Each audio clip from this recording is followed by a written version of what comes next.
Hello and welcome to the Speaking Frankly Football Show. I'm Frank Hughes, the chairman of Skelmersdale United Football Club, and alongside me is my co-host and passionate press officer AJ Vigette.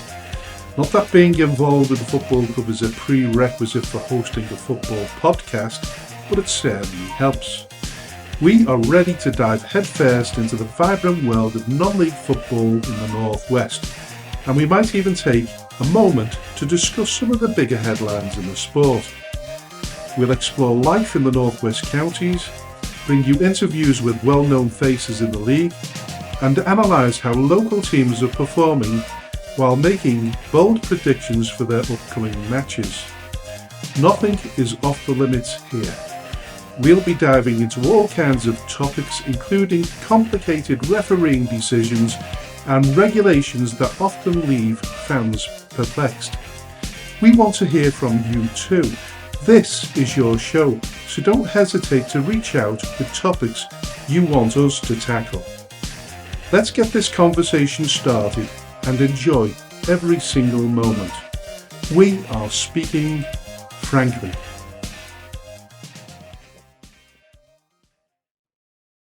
Hello and welcome to the 18th episode of the Speaking Frankly Football Show, and a warm welcome to my co-host AJ. Thank you, Frank. Hello, everyone. Thanks so much for tuning into episode 18 of the Speaking Frankly Football Show. Now, this week on the show, we're going to go through our usual Northwest Counties Football League roundup off the back of the Ground Hop weekend. We are going to be looking at, results from up and down the Northwest Counties as a whole, including all the shocks and all the controversials that happened over the course of that wonderful Ground Hop long weekend. We're then going to be speaking to Carl Taylor, who's the joint manager of Chadderton Football Club.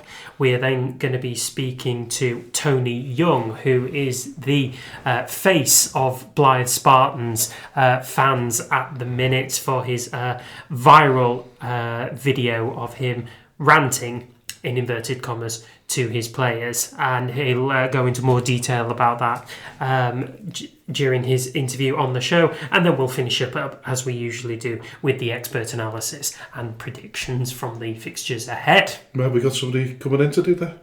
Yes, we do. Yeah, Jeff Stelling's on his way down. Is he? Oh, well, that's fortunate, isn't it? Listen, yes, we might reverse those interviews. I think we might do Tony Young first and then do Carl Taylor afterwards. That's fine. They're both coming on the show. Yeah, they're both coming on the show. Yeah, and listen, it's a bumper episode, so we'll have to get cracking. Yes, we will. Listen, I think the biggest shocks for us came with the larger crowds in the Ground Hop. Yeah. Far more than we certainly anticipated. Yeah. I don't know whether Chris Baresi would agree, or whether he anticipated the gates would be significantly higher than I certainly expected, but I predicted 1,200 at Droylsden, and I wasn't that far away. 1,184. Do you remember what you predicted?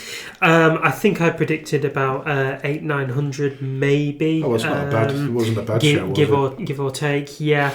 Actually, no, you predicted 1,200, I predicted 1,100, so actually we weren't that far away. Right, that's even better. At all. But to contextualise it, well, that's a big word for me. Well, quite. It was the Friday night fixtures, which entailed Ramsbottom against FC St Helens. I predicted 350 and the gate was 520, so it really shows how little I know about Ground Hop weekend and just how big an effect. What did I predict on that one? For Chadderton? For Rami. Rami, yeah, where is it? Oh, I can't even find it now. That's a good start to the show, isn't it? Where is it? Oh yeah, of course. So I predicted 450, which is not a bad guess when you when you think about it. Well, listen, fantastic anyway. But yeah, Daisy Hill and Aaron Hunt, that wasn't part of the Ground Hop, was it? But after all the social media influencing he did, and a fantastic job he's done at building their game up against Atherton LR, they managed to get a massive gate of 857. Yeah. I predicted 350, so I was way out on that one. You were. I don't think anybody will have anticipated a gate of 850, not least the local residents around the Plum Factory Stadium where Daisy Hill play, because we've been there. It's a deeply residential area. Parking will have been an absolute nightmare for fans and locals alike. But what a good turnout, and it may very well be the pivot on which Daisy Hill start to now build a bit of a reputation as maybe an up-and-coming giant within the non-league circuit. Yeah, interesting times there. Most definitely. Listen, as I say, he's done a tremendous job. Have you watched any of his video blogs at all? No, I haven't. It's the kind of thing that I'm not remotely interested in, unfortunately. I didn't even do it for market research. Well, I have. You see, and I didn't know. I think I've already alluded to it before. I didn't think I knew who Aaron Hunt was until I knew he took over Daisy Hill, and then it reminded me that I'd actually seen him on his video blog where he goes to the worst hotels in the country and gives them a review. Somebody sent him to the Grand Hotel in Llandudno, which is just alongside the pier. Yep. And listen, no disrespect to the Grand Hotel. Somebody obviously sent them along and said it's got one of the worst ratings going, but credit to Aaron and his two friends that went along. They said it was far better than what had been mentioned. Yeah. What was more interesting about it was they went out for a. I don't even know why I mentioned this. It's not even football related, is it? But they went out for a bite to eat and a few drinks, and then when they got back to the hotel, they decided to have a game of hide and seek. Now, okay. The Grand Hotel is quite spooky, to say the least, when you're trying to hide in the depths and the bowels of the hotel. But it made up for a really interesting viewing. But like I say, he's obviously doing something right, because he's attracted all this attention. And Certainly of course, Angry Ginge was there as well. You probably know Angry Ginge more than you would Aaron. Yeah. Do you don't know Angry Ginge? You've heard of him? No. Well, this is the thing. You see, I can't understand how, being 57 years of age, I think I'm still 57 yet. I'm 58 this year, I think. I can't understand how people can make a living out of streaming themselves playing FIFA. Now, I listen, I'm sure there's more strings to his bow than just that, but Angry Ginge seems to be making a relatively good financial career out of doing something similar to that. Now, listen, as I say, there's probably more to it than that, but I have to say, it's certainly the way forward. And we'd be speaking to Tony from Blyth Spartans, who would like a big investor at the football club, so we can shine a little bit of light on them, and hopefully somebody will come along first to help Skem, and second to go and help our friend in Blyth. Yeah, we'll get them forming an orderly queue. Yes. Yeah. So listen, we'll move on to real serious football matters now, and we'll start where we normally start, and that's the Premier Division of the North West Counties. Don't know whether there was many shock results. Ramsbottom probably let a draw slip from their hands as FC St Helens managed to sneak an injury time winner. They were 2-0 up at one stage as well. They were 2-0 up well into the 50th minute. What's even more interesting about that game is that it was 0-0 at half time. Right, I didn't even know that. It was 0-0, and Ramsbottom sort of go 2-0 up quite quickly, but then FC St Helens get one back within 5 minutes, and then grab a winner in sort of 3 minutes from time. It's absolutely astonishing result if you're an FC St Helens fan. But what it does mean is that Bury are well and truly in the driving seat as far as that automatic promotion spot is concerned. One of the games they had in hand, they played on Tuesday night, and it was another defeat at the hands of Padiham. So you kind of feel really sorry for Steve. That's 3 defeats on the trot. Padiham have won the last 4 games, taking them 5 points clear of West Didsbury in 5th position. Yeah, they do. I mean, this one was probably less of a surprise than we imagined. Padiham on a tremendous run, as what we've already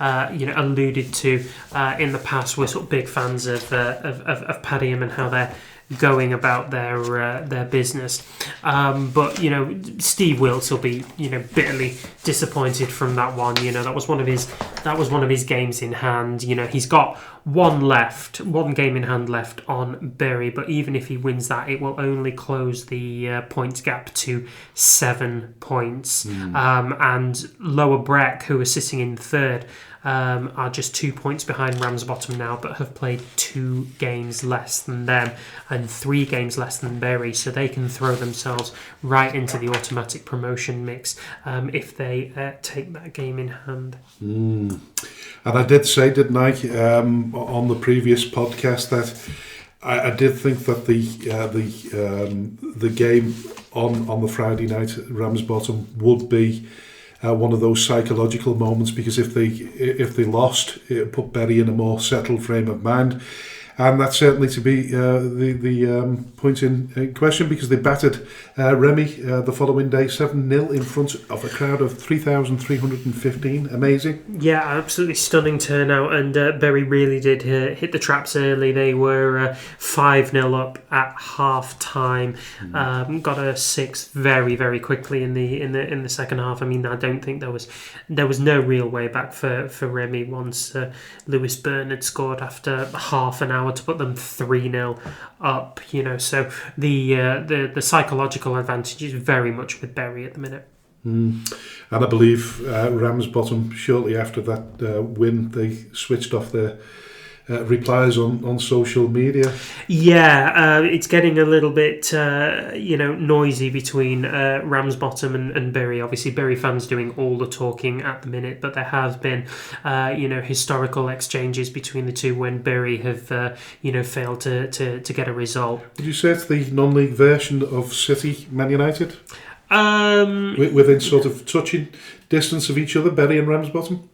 I think City and United still hold some level of respect for each other, whereas I'm not entirely sure that Bury and Ramy do. I think you're probably looking at City Liverpool in the last few years. The intense rivalry, overcasting any kind of respect that the two have for each other.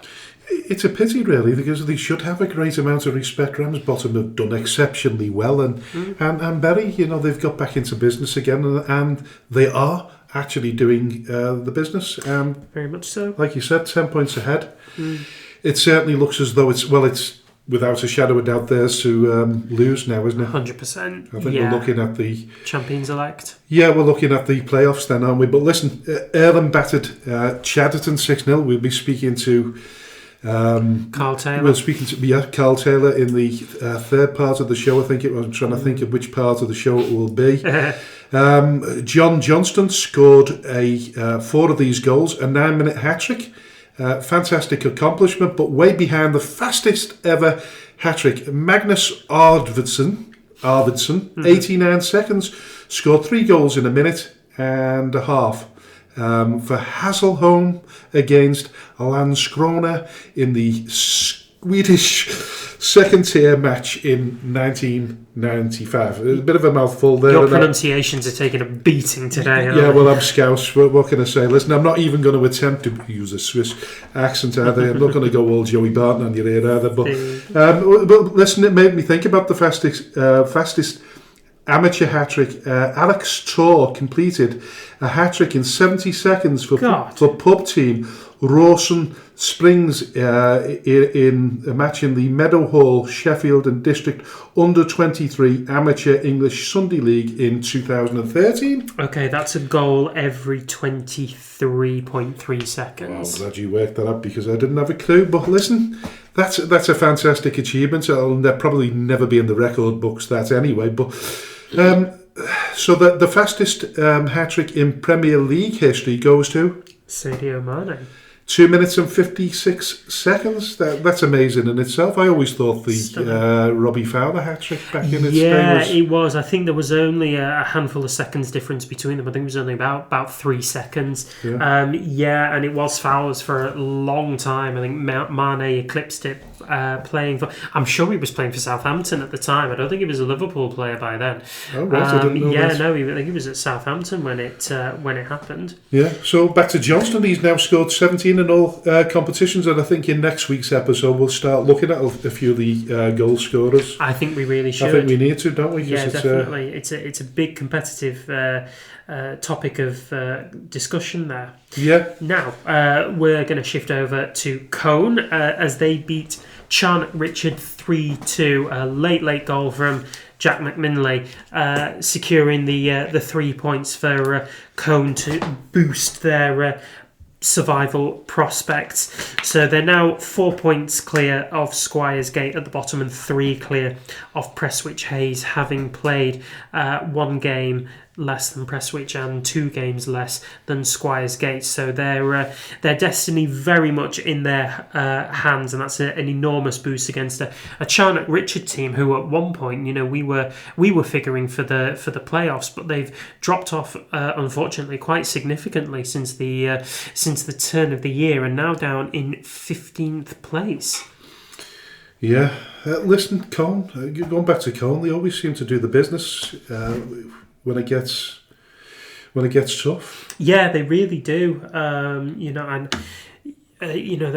Since they brought in the new management, everything's kind of looked really quite optimistic for them. I didn't think for a second though that they'd get out of the relegation trouble, but they look like they may have done it with about 8 games or so to spare. They still have an opportunity to push ahead on the teams above them. South, Liverpool and Pilks aren't out of reach by any stretch of the imagination. Well, credit and kudos goes to them. Prestwich took a point at Abbey Hay in front of 610 people, which was part of the Groundhog weekend. That still gives Prestwich a glimmer of hope of avoiding the drop, but it is a glimmer.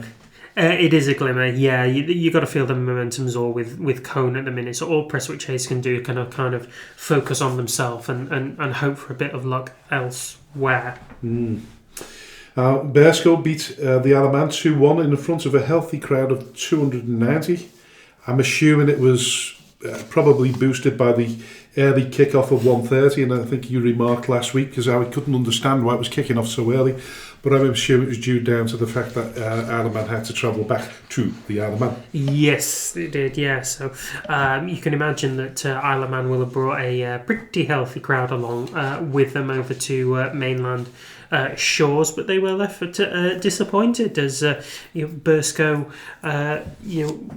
won 2-1 with a goal from Sam Turner and then a goal from James Salkeld early on in the second half. But a turnout of nearly 300 over at Bearscough, that's really good. I know it was exceptionally busy, because my daughter Elizabeth works behind the bar there, and she said they were selling booze left, right and centre. Absolutely great turnout for Bearscough on and off the pitch there. Fair play. Well, that's back-to-back wins, I think, for them, isn't it? Yes. Something like that, if I'm right. I think you might be right, yeah. It does their lower middle of the park, as far as the table's concerned. But unbeaten in 3 now. Unbeaten in 3, starting to string together some results. Maybe they can... they certainly may be able to push on Glossop North End. They're level on points now, and Bearscough got a game in hand on them. Talking about Glossop and our friend Richard Rodey, Glossop lost again, and they've only won once in the last 6.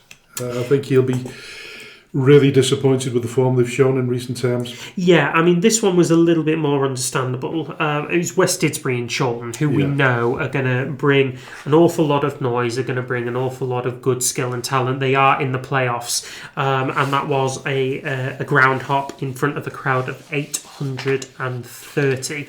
That is an excellent. Amazing. That is an excellent turnout, and it does Glossop North End no harm off the pitch. No, not at all. So huge kudos must go towards Chris Baresi and Groundhop UK because they're doing a magnificent job of putting the non-league football in the spotlight and increasing the gates and putting huge coffers into the putting huge pound coins into the coffers.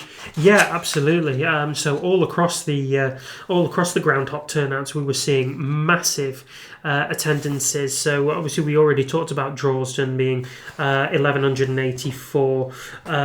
Glossop was 830. Stockport Town versus Cheadle Town was 435.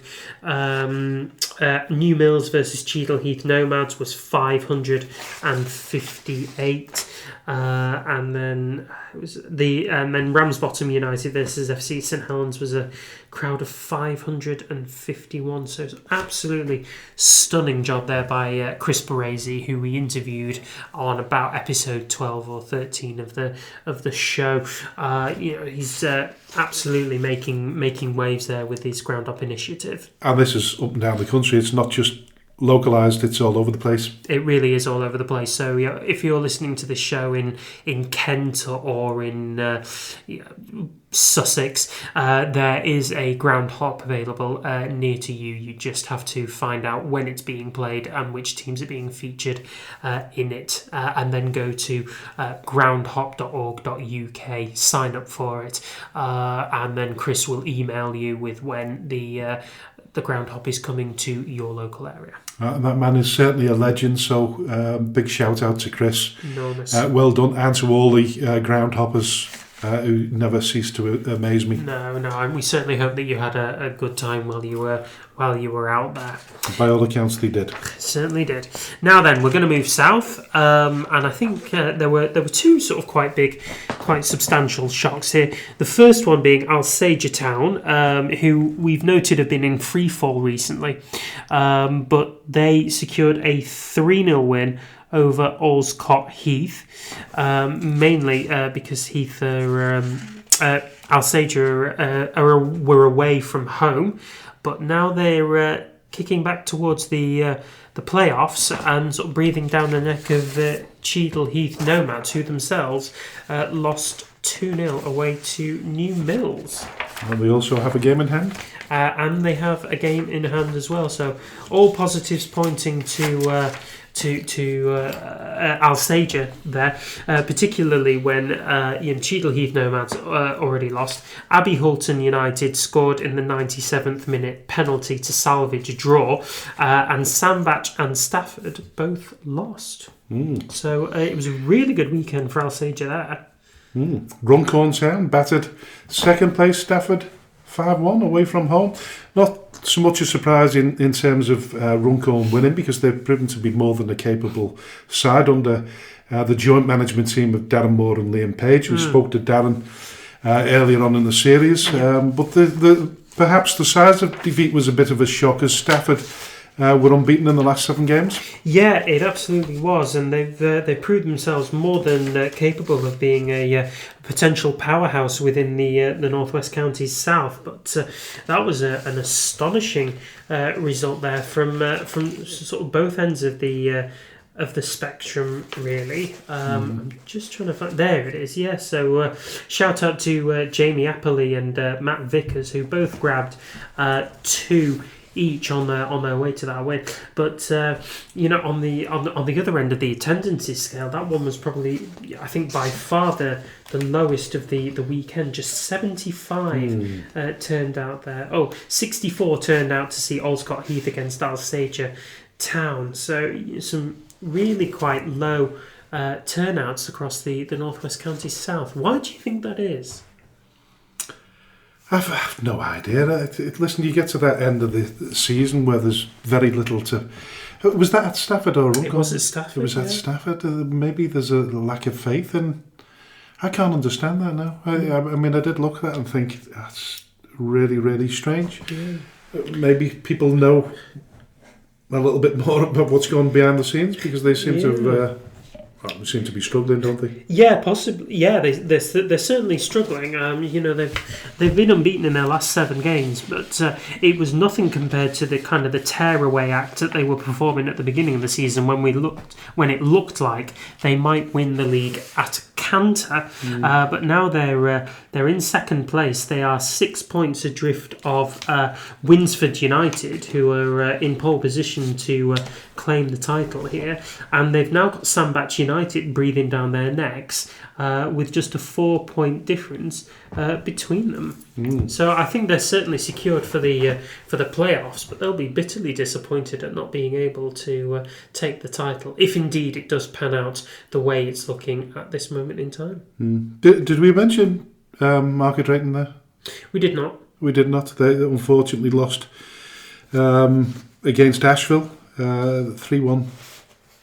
Yeah. Bad result for Dan Dawson. He'll be really disappointed there. Yeah, he will have been. Yeah, I think it's a difficult one for Dan. He's, there have been some results that he's had really that have. Just getting that consistency. It's getting the consistency. It's not happening at the moment, is it? So they hammered Stockport Georgians 6-2 the other week. Before that they were on the. They hammered Wolverhampton Sporting Community 7-0. But on the flip side, they've lost 3-1 away at Asheville in front of a reasonable crowd as well, 107. Yeah, listen, they're not in trouble, are they? So no, they're not. But from I think, that perspective, they're probably looking at building on, for next season. Yeah, he's got. I just got a bit imagine of work to do. Yeah, I just imagine Dan would have wanted to build up a bit of a head of steam going into the new season, try and retain as much of his squad as what he could do, to try and push the promotion prospects here. And Shawbury lifted themselves off the bottom of the table with a 1-0 win over Barnton. I don't know whether we predicted the.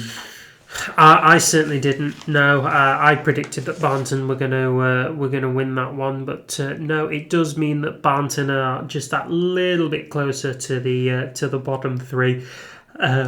So Folymere, Shawbury and Wolves all have games in hand on Barnton, with just 8 points separating 14th Barnton and bottom Wolves.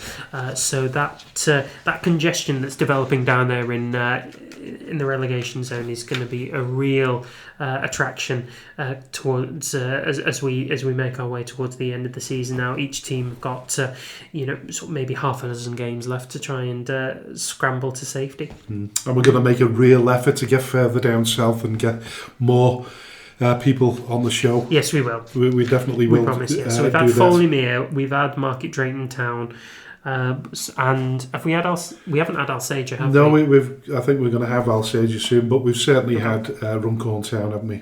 We have. Yes. So is that rounds up the Southern Division, I think? It does, yeah. Sandbach United were the victims of a 3-1 loss to Stockport Georgians in front of the Groundhopper boosted 532. Now, it doesn't really affect Sandbach's prospects for promotion. They're firmly within the playoffs. But with Winsford not having played this weekend, I don't believe, and with Stafford slipping up, they'll have been very disappointed that they didn't take anything from that game. Listen, the other thing is they'll all be jockeying for positions now because, in terms of Sandbach, pretty much guaranteed a spot in the playoffs, but then you'd be looking at who you want to play in the semi-finals. So if you finish second or third, you're guaranteed home advantage. But if you finish fourth or fifth, you're not. But then you'd probably be looking, well, do you want to finish second so you play Cheadle Heath Nomads, or do you want to finish third because you play Abbey Hulton? I would have thought Sandbach want to get into second place. Yeah, I think so. It's.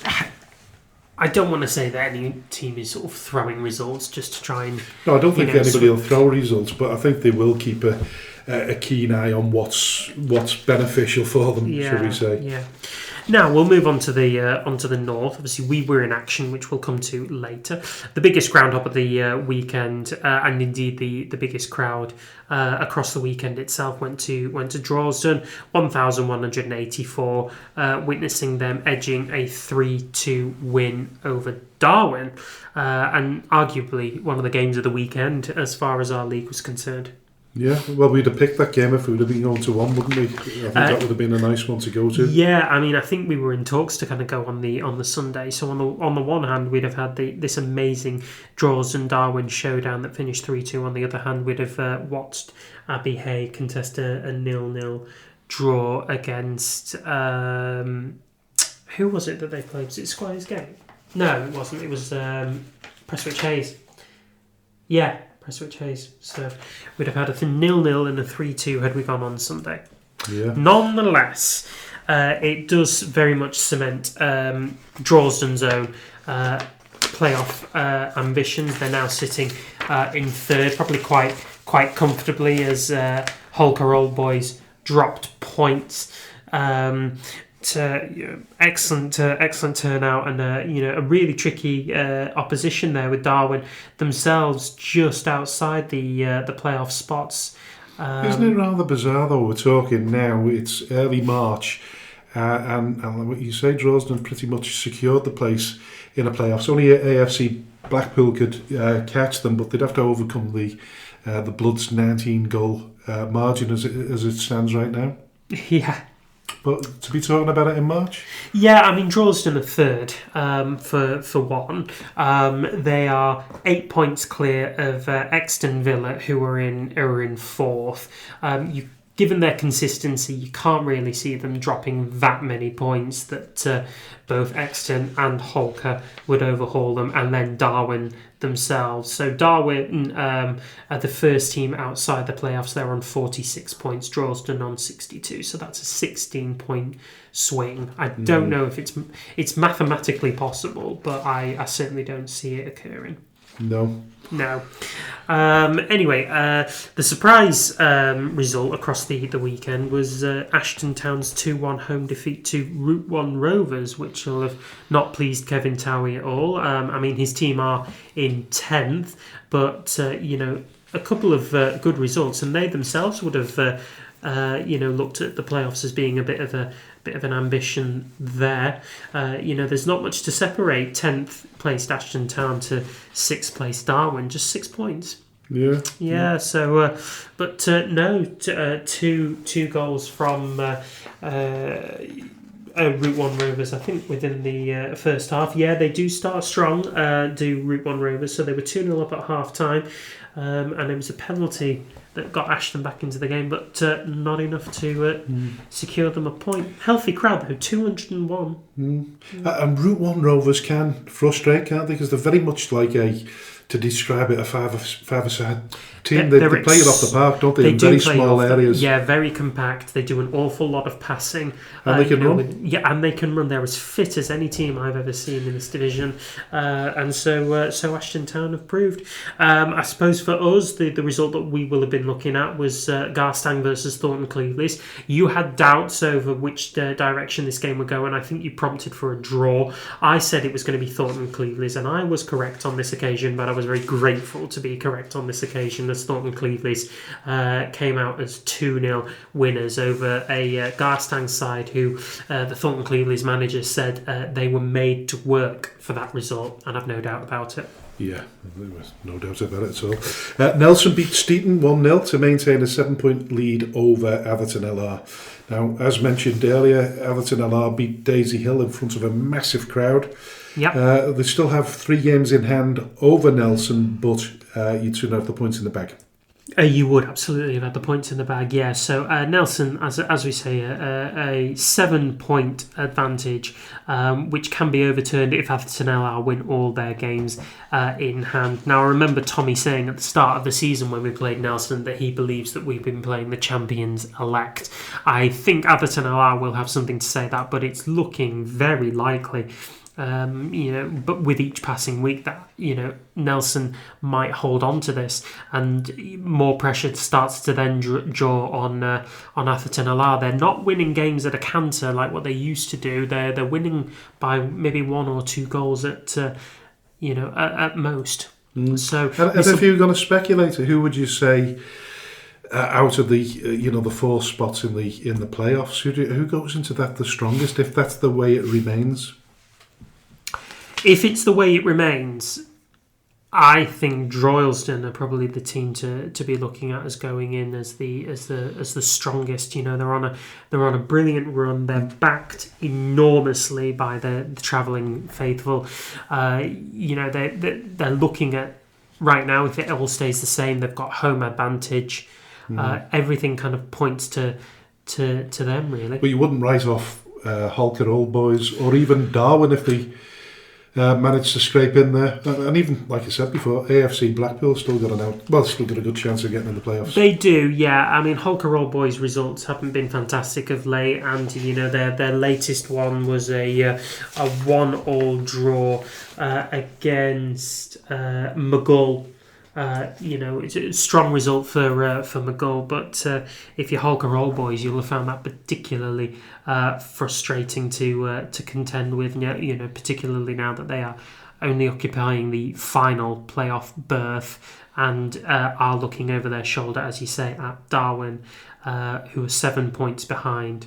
There is a bit of comfort knowing that they've played 2 games more, but then AFC Blackpool, 2 points back on Darwin, so they still could catch them. Back to the battle at the top. Nelson play LR at home at the end of this month. Do they? Right, so...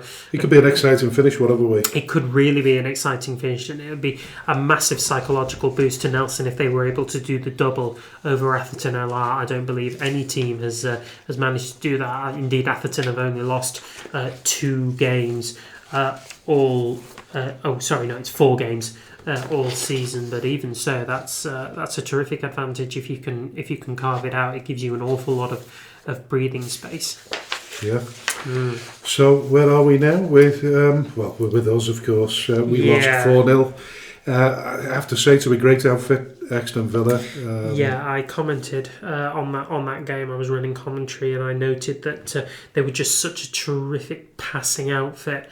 Were Exton Villa, they were able to move the ball across the pitch, at will. They had really willing running fullbacks on both flanks who were able to kind of carve us open down the wings. Dan Singleton was ever a willing runner in the in attack. He had a goal chalked off for offside, but could have easily had a couple more had his shooting been a bit more precise. They were a terrific outfit. They were, and they passed us off the park. Really, we just really struggled to get near the ball. It has to be said though, a couple of minutes before Luca Boone's sending off, they've gone one up. Defensive mistake again, I think. How do you see the Luca Boone sending off? I felt as though it was harsh. I've looked at the zoomed in VO coverage of it.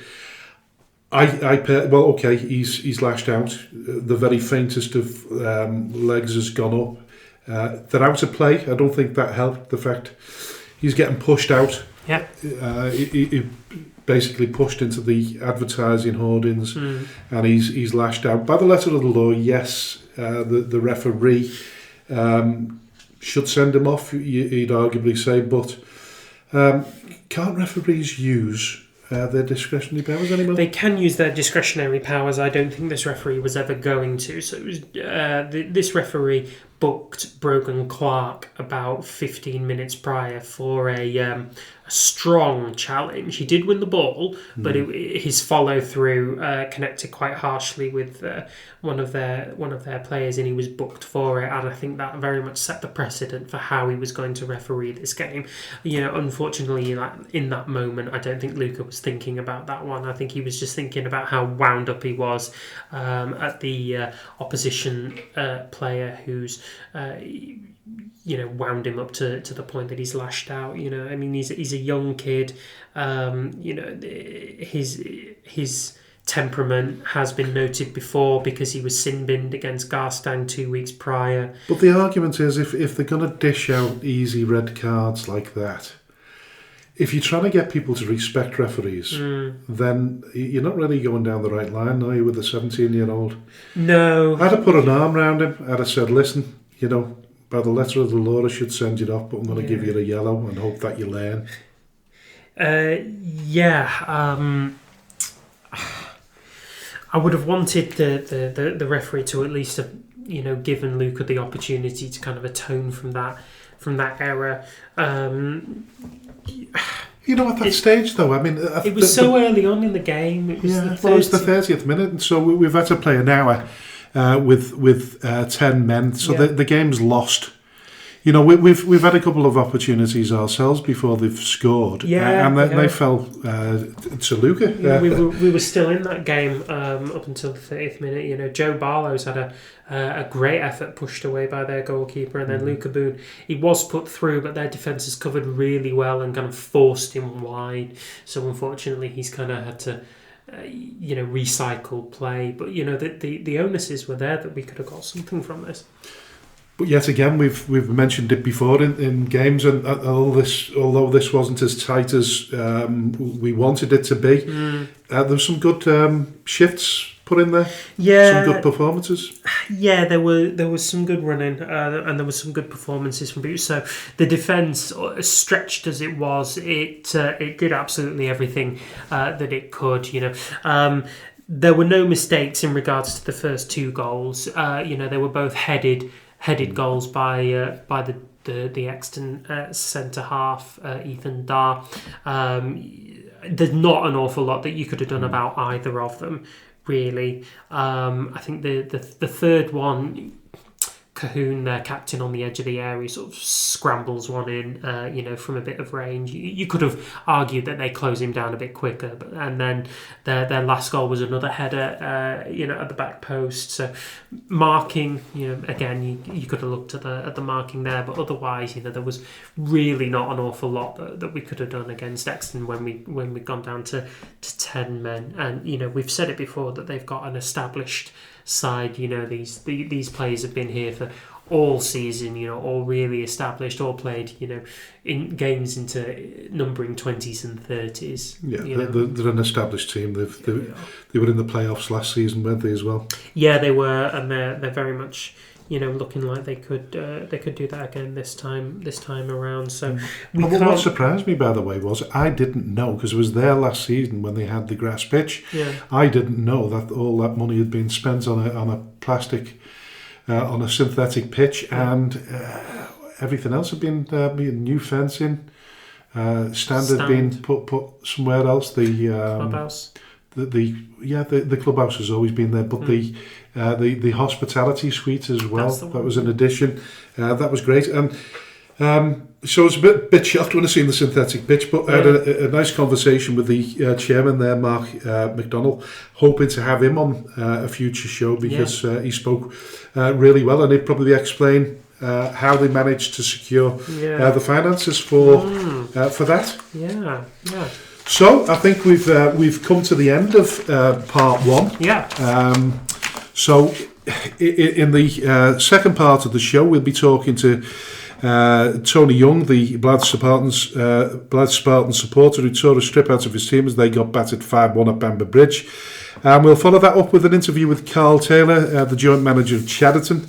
We'll discuss their season so far, and also speak about an episode of racism at the end of their game at Lower Breck the other week. So that it will be the controversial issues will be included in the interview. So we're going to go to a commercial break now, and when we come back, we'll speak to Tony Young.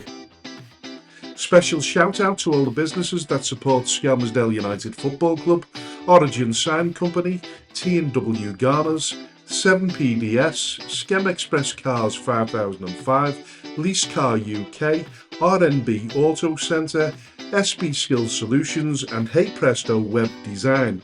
Thank you to everyone who donates to the club, supports our race nights, raffles, and the Lottery Bonus Ball scheme, and, of course, the Last Man Standing. A special thanks to those who organise these fundraising events, especially the incredible Lee Davis and Lucas Bergquist.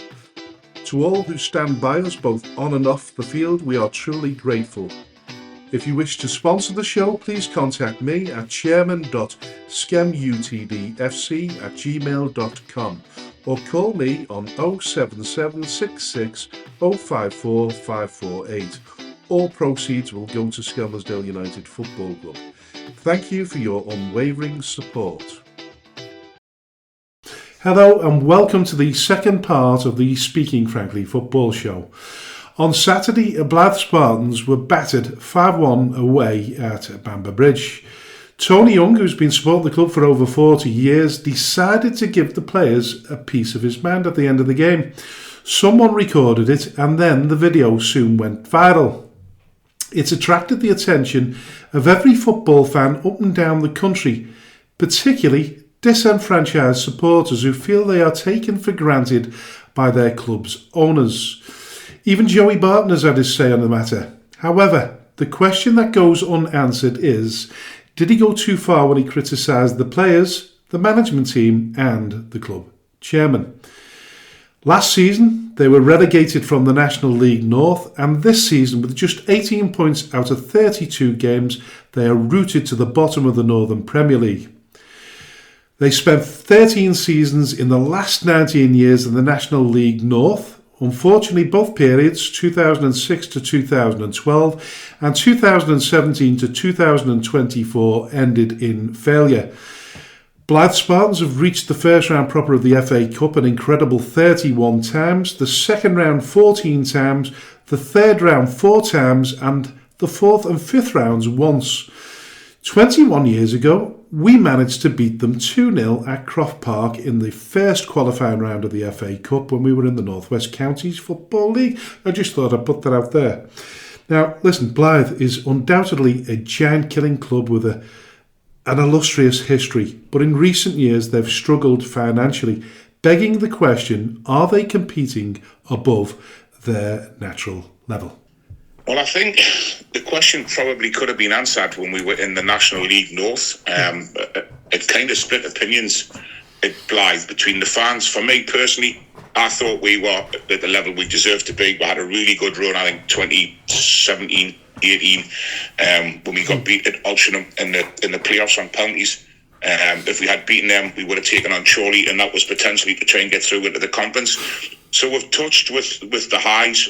Unfortunately, as you know, Frank and AJ, trying to run a non-league football club doesn't come cheap. And if it's not run correctly, then obviously the balance of power will shift and the slide will inevitably start. So I firmly believe they deserve to be in this league. It's going to be a real shame when we drop out of this league, which is probably the lowest point we've ever been since the Northern League days. Did we sort of peak too much in the National League North? No, because we, as you said, we had 13 consecutive seasons in there. So we had established ourselves. Just unfortunately, the last 3 or 4 years, probably since COVID, that's when the slide started, and unfortunately, it just hasn't been stopped. Now, listen, you're obviously passionate about your club. You described your son Adam and his decision to go play golf rather than go to the game at Bamber Bridge is quite sad. Given that he's your wingman, obviously really upset. I'm assuming that all the pent-up frustration led to the impassioned speech to the team at the end of the game. Yeah, I had sort of. I was in two minds whether to do it, because I had touched upon it a fortnight ago at Gainsborough when the same result went the same way. But the week later, we get a really valuable point at home, and I thought, just maybe. But I looked at Bamber Bridge, and we were talking to some of their fans, because the game on Saturday, because obviously it wasn't segregated, and the way they were sound, by the way. And they even said, maybe after 10, 20 minutes, this is potentially maybe one of the worst teams that's come to Bamber, and they're fourth bottom, for God's sake. It was the first time this season they've actually scored 5 goals in the league. And yeah, they had season pros, but they were no great shakes, and they're fourth bottom, and that worried me. And it was the same against Basford a few weeks ago. They were second bottom, struggled with them. Michelova, third bottom, struggling. And the goals that we're conceding, for me, I question, I genuinely question what goes on the training field, because you can't concede 6 at Macclesfield, which is the free hit, because not many teams will get anything at Max, and that's fine. But you concede 6 at Macclesfield, you concede 5 at Worksop, you ship in 5 at Gainsborough, you ship in 5 at Bamber Bridge. I'm at a loss to try and describe either what's happening with the training sessions or what goes on in players' minds. Now, I'm not digging anybody out, but at any level, to concede 70 plus goals and score, I want to say 30 odd or 20 odd or whatever, I haven't really got the figures in front of us, apologies, but to have 18 points from 32 games when we've had 12 points at home out of 16 games, 6 points away out of 16 games, and I've used an incredible amount of players, i.e. 49 players. Now, loan aids don't help. So I have a big bugbear with loan aid players, because some of them will come in and they always say at all levels, never fall in love with a loan player. Some of them will come in and try, but some of them will just come in and just think, well, it's trying to put us on the map. The problem I have at the minute, the senior players, a lot of the fans feel like they're being let down for the wages they're on. The young ones, bless them, they're trying their best. We get academy players in. We'll have a loan player for a month or a fortnight. I think we've used 8 goalkeepers this season, and I'm not really sure how much it can get worse. But it has. For me, I think it's going to get worse before it gets better. But unfortunately, the way that this new ownership want to run the club is a CIC, in a town that only holds 67,000 people, with another football club just up the road, I find it difficult to try and find out where the finances are coming from. Because if that's not unless we're really fortunate, we have the same scenario as Wrexham, which everybody would love, or the Neville's at Salford, which would be great. But those type of people aren't out there, and if they are, it's a big risk for them to get involved in the football club. The parallels for me, I look at FC Manchester. So FC Manchester used to be doing really well, and then they were rock bottom with us back in December. They're now mid-table. Guess what, guys? We're still rock bottom. But they have a fan base of 1,900. We don't. We have a fan base of 500. Yeah. And to ask those regulars to contribute, and the funding page is going really well, by the way. I think the last time I looked towards the 25,000 target, I think we were just over 16 grand. So I have to take my hat off to the guys and girls that are putting in their hard-earned cash. But when you're spending petrol money and food money, and you're getting drinks in and hot dogs and burgers week after week or fortnight after fortnight, and that's showing that lack of commitment for me, something just has to give. And unfortunately, me rant gave on Saturday. Now, I didn't call anybody out.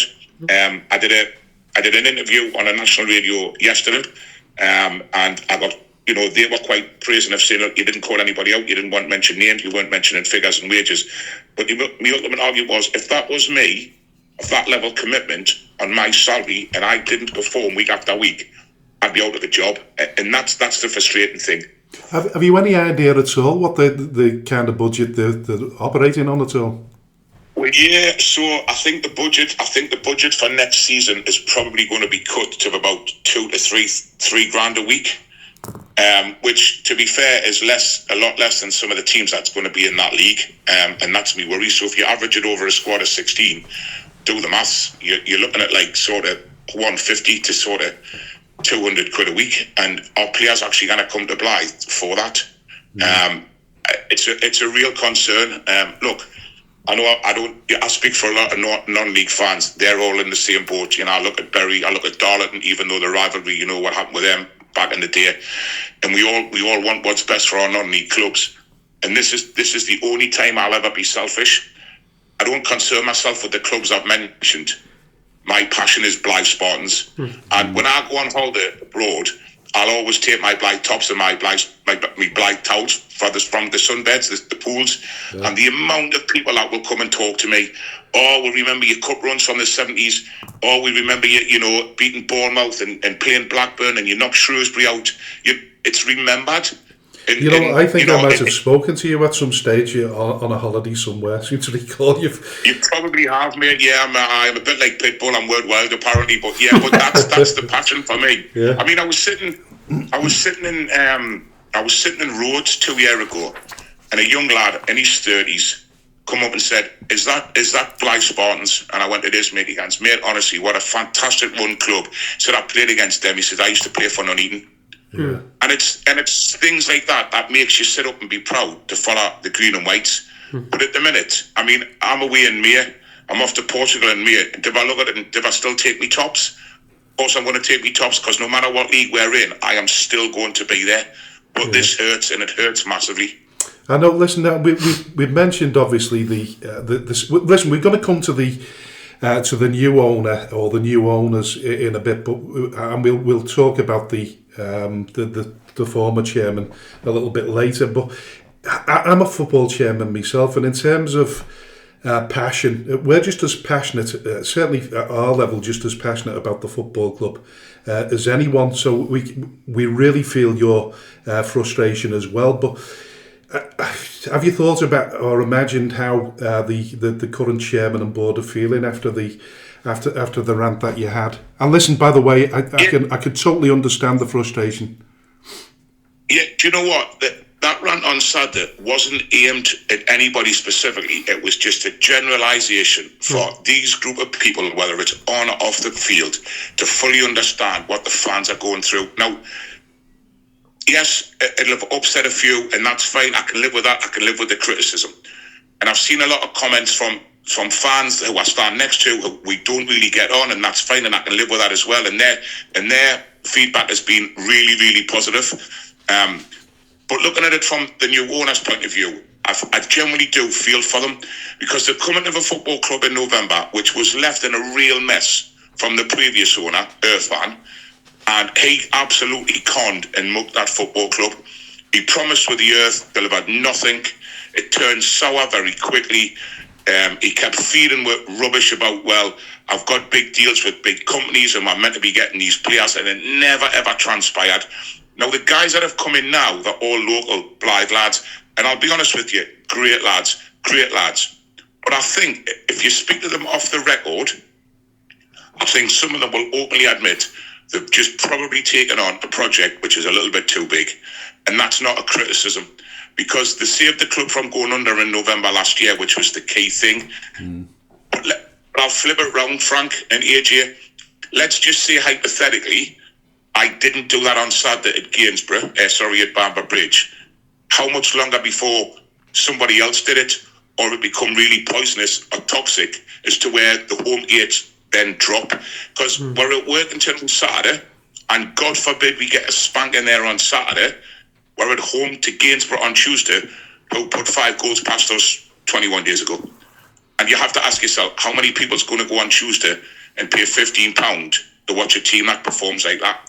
So had I not done it, everybody would have just been fine and gone, oh, well, it's another defeat. Well, are we going to go on Tuesday? Will we go to Workington? I mean, I look at the fixtures that's left. We're to Workington on Saturday, then at home to Gainsborough. We've got, in no particular order, we've got Matlock to play away. We've got to go to Hyde. We've got Whitby, which is the last away game on Easter Monday. We then finish our season home to Worksop. We've got Macclesfield to come to Croft Park. Now, effectively, we've got 10 games left.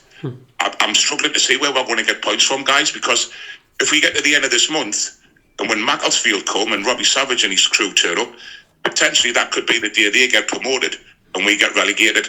And that, for me, that will sit badly. Listen, we've had a pretty similar season ourselves at Skem United. We're struggling. We're at the bottom rung of the non-league pyramid now, really struggling. We've had a plethora of players come and go throughout the season, and we probably gone over the 40, certainly over the 50. Oh, we're over the maybe, 60 mark. Maybe 60 mark in terms of the turnover of players, and a lot of them are young players. I don't know what the split. Kids. I don't know what the split is between kids and senior players. But do you feel as though some of the senior players have let themselves down and rather sort of accepted their fate and not really helping some of the younger lads to develop? Yeah, do you know what? I would probably agree with you. And as much as it might get back to them, and that's fine, it's still an opinion. I would probably agree. I think, listen, guys, you've been in football long enough to know that, especially at this level, players don't want to perform. It's an art form of hiding. But the thing is, fans aren't stupid. You can see players that are hiding, players that don't want to pass, players that don't want to receive a pass. They'll shirk out the challenges. They may be fearing an injury at that level just because they don't want to be involved. What I'm looking for is for players to come to the football club, roll their sleeves up and die for that badge. Now, they might be there a month, they might be there on loan for 6 months, but while you're there and the football club and the supporters are paying your wage, for me, you should give your all, because it can put you in the window for another club, and if it doesn't work out and you've tried, then we'll wish you all the best. But we've had players that have come back over the last 18 months that just, for some of the fans, by the way, and a lot of them will agree on this, some of them are there more for the money than they are for the badge. Now, the one thing I will say is when we get to the summer, the guys off the field have got a big summer ahead of them, because if they don't get it right off the pitch, then they're asking supporters to start that season again in another lower league to try and come and support the football club. And it's the defining balance between stupidity and loyalty, because it will always be both for me, even though that's a bit mad. But, I speak to people quite frequently where they've just given up watching the football club because of past misdemeanors, previous owners. But I think, for me, that's really sad, because if you cared about the club that much, you'd follow them no matter who was in charge. The effort has to come from the squad. There's a piece in the article on Saturday in the video where I said, listen, you don't have to like your bosses, but what you do need to do when you step over that white line is perform for yourself. And at the minute, a lot of fans, me included, aren't seeing that. And do you feel that that's the case, that they're not liking the bosses? No, I generally don't think it's a case of they don't want to play for the management, because if that was the case, then why would they come? I think, for me personally, I think a lot of them has looked and thought, oh, great, I get to wear the famous green and white shirt. But if you're going to wear that famous green and white shirt, lads, wear it with pride. Don't come and wear it just because it says on your CV, I had a spell at Blyth Spartans, because that's not good enough for me. It just isn't good enough. And I've had people comment and come back to me and say, well, look, who the hell does he think he is? It's just Blyth Spartans. But that just Blyth Spartans is just Blyth Spartans of me of 40 plus years. I don't worry about any other football team. I only worry about Blyth Spartans. So my passion and my standards are set high when it comes to that football club. If the players can't match that, then for me, they're not good enough for that football club. Because we've had some really great squads in the last 20 years. We've had some good cup runs. We've dabbled with the playoffs a couple of times. So it can be done if we attract the right type of player, the right type of mentality. But I just think it's a bit of a sinking ship, and unfortunately, none of the guys at the minute seem to want to run in the right direction. It's fair enough. I think what's also fair enough is the frustration that you as a supporter and supporters in general are kind of feeling. Nobody wants to attend a game every week to see another loss or a poor performance, but sometimes you kind of got to see the broader picture. I suppose since last Saturday, Tony, do you feel any different? And how frustrated are you and the supporters? And then ultimately, does there come a point where you stop going to Blyth Spartans games? Well, for me, so the answer to your last part of your statement is I will never ever stop going to Blyth games till the day I die. And that's a given. And, listen, I've seen it in days in the 70s and 80s in the Northern League when we were going to Bishop Auckland and Eshwin and Asherton and places like that, and Ferry Hill as a kid, growing up as an 8, 9, 10-year-old, and absolutely loved it with me dad. And it was brilliant. And that was one of the things where I was quite happy when Adam, the youngest, was into his football. My eldest, Cameron, doesn't really follow football, and that's fine. But I had a wingman. I had someone to go to the games with, and me and him, nearly every away game, I'll take the car. So I ain't bothered about the drink. I'll take the car, I'll spend my money on petrol. Me and him will have a bit of banter in the car, and we're really passionate about the club. And I've watched him grow up with a great set of fans on the away buses and behind the goal. And he absolutely loves it. And his passion for the club is nearly as much desired as what I am. But when he decided to play golf last week, and he's playing golf again this week, because he doesn't fancy going to watch the football, that was the bit for me where I just thought, wow. Because I can't give up on my club, but I can't force my son to watch them either. But he'll be there next Tuesday, and he'll probably come to Matlock with us, and he'll come to Hyde, and he'll definitely be at Whitby. But just the last 2 away games, he's just thought, nah, Dad, it's unfair for me to sit and watch you spend your money on me, or vice versa, just to watch that. And that was the bit that that was the most disappointing thing for me. But yeah, it is what it is. Listen, I force my 34-year-old son to go to the games now, and I won't let him anywhere near a set of golf clubs. Mate, to be fair, if you see me play golf, I'm better off going to watch Blyth. Listen, supporting Blyth comes at a considerable cost. You've already mentioned that. I'm just wondering whether, from a club's perspective, do you think that geographically it's costing the club a lot more to operate at the high level of the pyramid? Do you think that has any bearing on the club's plight at all? Because it certainly can't help, can it? 100%. So yeah, I was going to pick up on that from one of your previous statements. So the two biggest things that Blyth Spartans struggle with is financially and logistically, because if I look at the catchment area in Manchester and Cheshire and Merseyside, it's a huge catchment area. You know, players will travel from outside of Liverpool, you know, maybe Leeds or a bit closer, Preston, Bamber, Blackpool, and they'll travel. But then what we have to contend with is on our doorstep, we've got Gateshead, decent salaries, Darlington, well-run club, Spennymoor, fantastic run club, by the way. I've known Jason Ainslie for years, obviously he was at Blyth.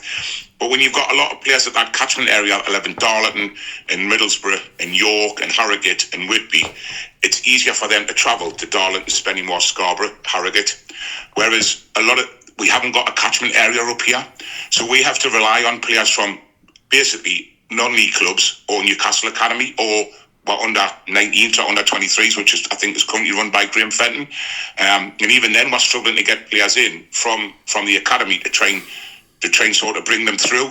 So yeah, geographically, it hammers us a lot. I mean, I laughed last season when I saw before the end of last season when I saw Needham Market, which is in Suffolk, as you'll know, near Ipswich, were moaning about being put in the National League North. And Oxford City being in the National League North, and I've drove to Gloucester quite a few times to watch the Spartans. When we get there, they're like, "Oh, we've got like a 2-hour drive to Manchester," and I'm saying, "I've just driven 5 hours to come to Gloucester." So that's the defining difference. So geographically, we do struggle, and it really is difficult to try and get players to come to the football club outside of the northeast. And credit to the guys that are in at the minute that they are trying their absolute best to try and find the right type of player to improve the squad. But unfortunately, at the minute, we're sitting rock bottom. We've got 18 points. The budget's not there. And let's be honest, if anybody else of any sense would want to come to Blyth this season to see this through, it would be a big ask.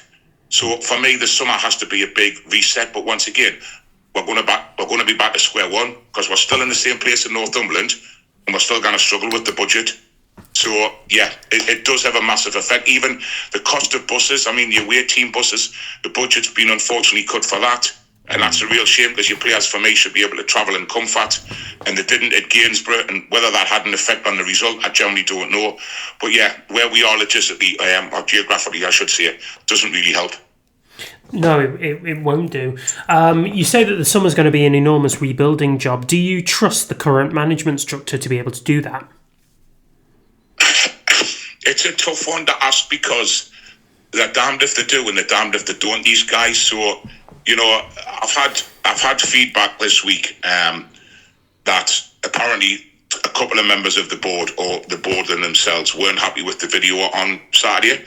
And that's fine, because it was never meant to intend to criticise any individual, and but you get it at all levels. I mean, the argument of that was, let's just say, guys, right, 1,000 people don't go and watch Newcastle, or 1,000 people don't go and watch Sunderland, or 2,000 people don't go to Old Trafford. Nobody mentions that because it's not missed. 150 people don't go and watch Blyth. That's a huge miss. Now, they could turn this into the negative and say, well, you've damaged the reputation of the football club. It's all over the world that you slagged the players off. And I didn't, by the way. It was constructive criticism. You've made we look fools. For me, they should use that as a positive, because the positive should be, well, why don't we go out and show him what we can do? Why don't we go out and give it everything for the rest of the season and see if we can get as many points and try to stay up? So for me, they should use it as a positive and say, right, let's go and prove it wrong to Loudmouth. Let's go and see if we can do that. You see, the flip side of that is, guys, let's say they go and win the next 3 games off the trot. people will then go one of two ways. Oh, well, Tony, it looked like your video worked. But many people, the cynics, will go, but why haven't they done that all season? Well, I think the supporters have already made their decision, haven't they? Though, Tony, probably a few weeks ago while you've been struggling. Certainly happened to us at Skem. Margates have tailed off considerably, and I don't think it takes a video by you to put them off. And in respect of the players as well, they should still be proud to wear, like you say, the shirts of Blyth. I mean, the weird thing is, guys, our average attendances at home are still well above 550, which I find staggering, but also credit to every single one that turns up for the home games. And I think a lot of them were kind of really fed up with the previous owner, with all the lies. So, a lot of them maybe stayed away because they felt really sort of, I'm going to use the word sort of allegedly conned, or, badly mismanaged and badly let down. And then some of them have looked at it and thought, oh, not again, we're back to square one. But the people just keep turning up. And for me, the club can't say that are still turning up and the effort should come on the pitch. Where do you draw the line? Because if the results don't come and people stop coming, then there's less money to attract players to turn it around. At the moment, this football club's it's unfortunately just going in a vicious circle. And I don't think anybody knows what the answer is. That's whether it's the board, the management, or the fans. Because it's got so bad so quickly. It's just becoming an emergency situation where the slide hasn't been arrested. It's gone beyond that.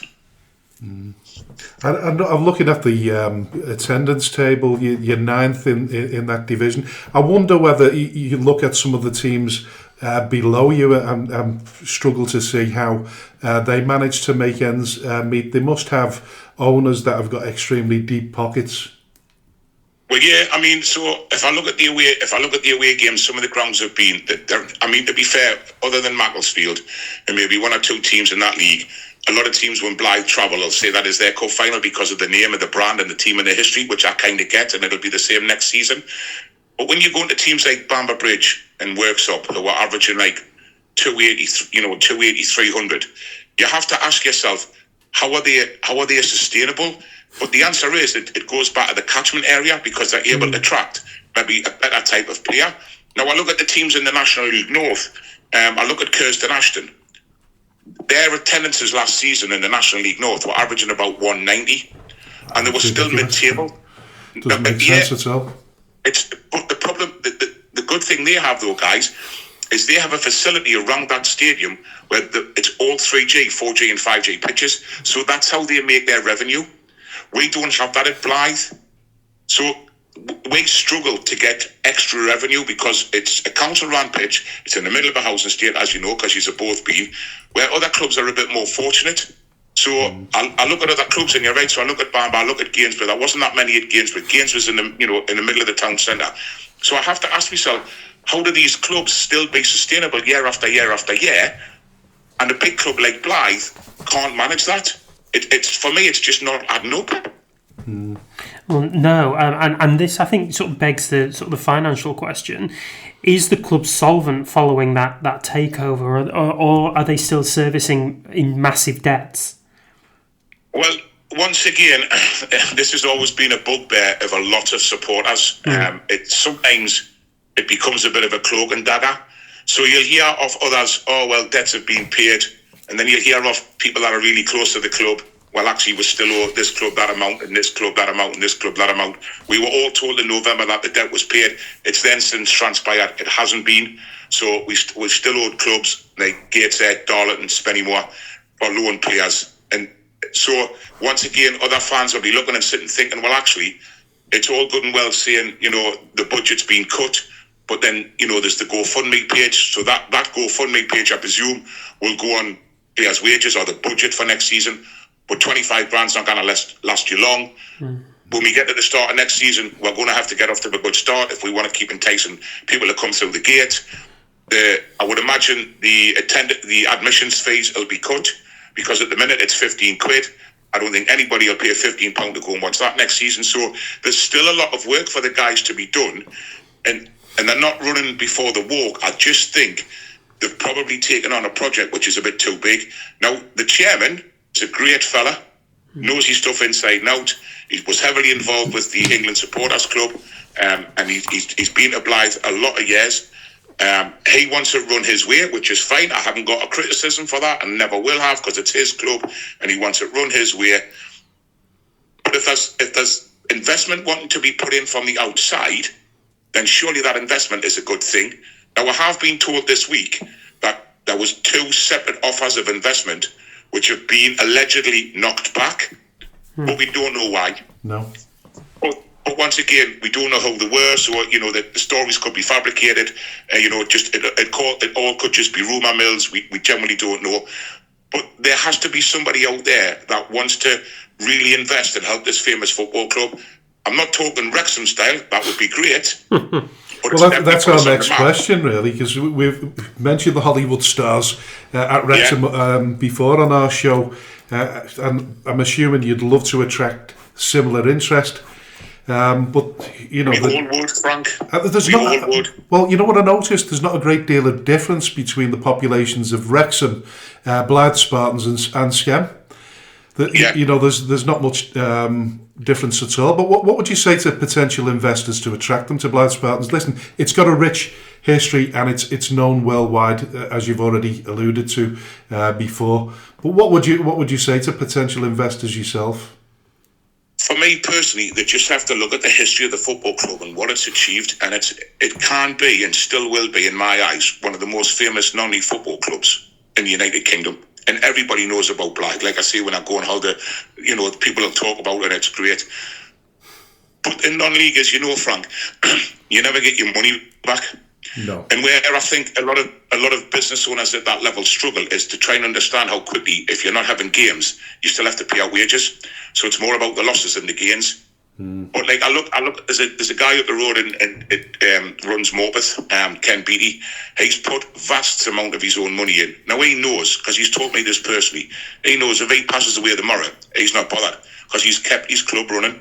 Yeah. Tony Platt came in and saved it with Kevin Scott in 2000. The two of them put an awful lot of money in. And for me, and yes, it kind of faded away sourly, but to save that famous football club, and we had some really good years under those. At the minute, we had a chance. I came in last February, completely and utterly a waste of time. But I'd really, really love to see these guys get it right.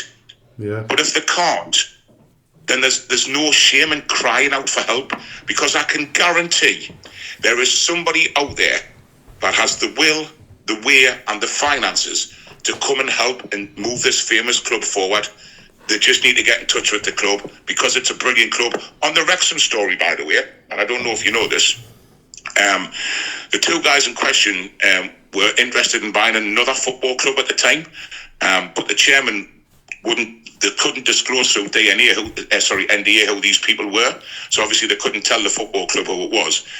Talks had happened with a football club in the northeast between the agent of the 2 guys in America and the chairman of this other football club in the northeast.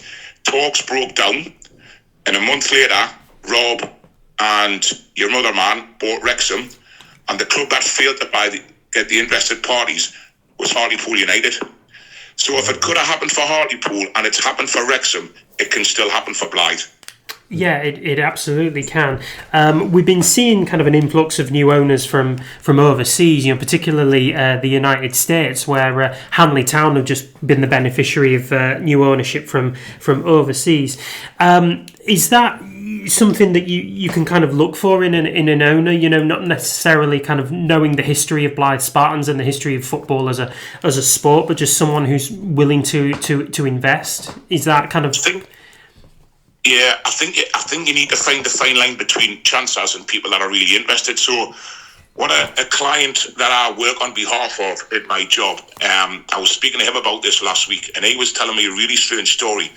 And you'll probably know this, being your non-league historians, with Bedford and another team called Real Bedford. Yeah. I don't know if you know this. We've featured them on the club. So there you go. Well. So the guy was involved in Bitcoin. Yeah, and he's put millions into this football club, and I think he's an English guy. I think he's UK based. Yeah. And I know, and obviously, we had Tony Platten, who obviously sold his shares in Draeger and put a lot of money in. They're out there, guys. For me, though, it's risk and reward, because nobody wants to take on a football club with the worry and the stress of hanging over it, as if to say, well, if we get this wrong, we're going to be remembered for getting this wrong. No, that's not what I want to happen with these set of guys. I desperately want this management team to get this right. Please, if there's anybody out there, anybody has a spare few $100,000, and there will be, by the way, and they want it invested in a famous football club, then please get in touch. Because for me, it's going to get a lot worse before it gets better. I dread the day where I wake up one morning and think, I'm not going to watch my club. Yeah. Listen, we're not far behind you. We're not. We haven't got the quite the illustrious history that you've got, but we've been to Wembley twice. We've won the Amateur FA Cup. We've tried ourselves to entice investors, stakeholders to the football club. It's not easy. I often get the impression people wait until you're at your really lowest ebb before they come in final minute and help you out. I hope that they do that a little bit quicker at Blyth. You've still got your own stadium. It's a nice little setup there. Hopefully whoever invests there, probably you expect them to put a plastic pitch in like they've done at Bury now, because that make money. I think somebody told me they can generate anything between £270,000 to £300,000 a year, which is good money, which is money that Blyth Spartans could do with. So hopefully there is somebody out there. The one question I was going to ask, by the way, is Stockton-on-Tees, Stockton Town. Now they're not far away from you at all. They're doing really, really well. I always thought Blyth are the biggest team in that area. What's happened with Stockton? Where do they have a change of fortune? Just a weird one. Yeah, I think they were very similar to what happened with Shields. I mean, I remember referencing Shields in the Northern League when they were getting 70, 80 people watching, and then Sunderland just become really poor and ended up in League One. And then suddenly Shields' gates went up to 3,500. Now, it hasn't happened that much at Stockton, but once again, it's still a decent catchment area because you've got teams from Middlesbrough, teams from North Yorkshire. So it's a bit easier to get into Tayside than it is to travel to Northumberland because it's another hour up the A19 or up the A1.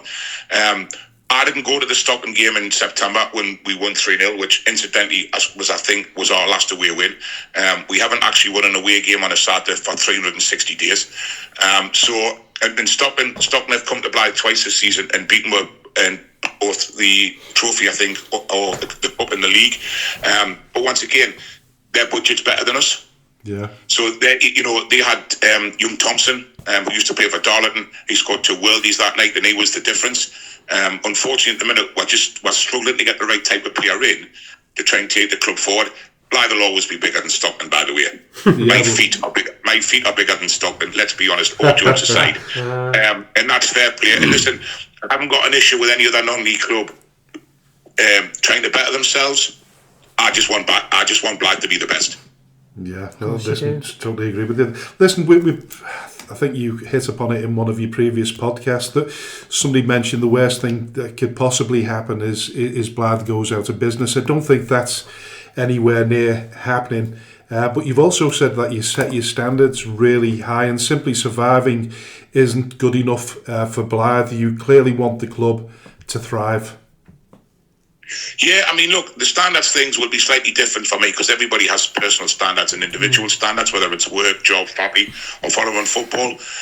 But when you've watched them for so long and you've seen the highs and you've had great cup runs, I mean, me and a few of the guys, which was the most surreal day I've probably ever had, 2009, I think it was, we flew to Bournemouth to watch them in the FA Cup.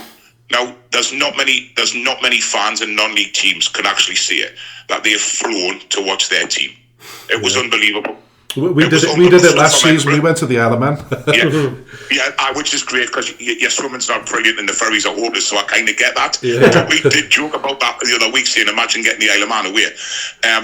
So, the passion and the drive's there. But yeah, it's my standards. The reason I set my standards is so high is because I want my football club to be the best.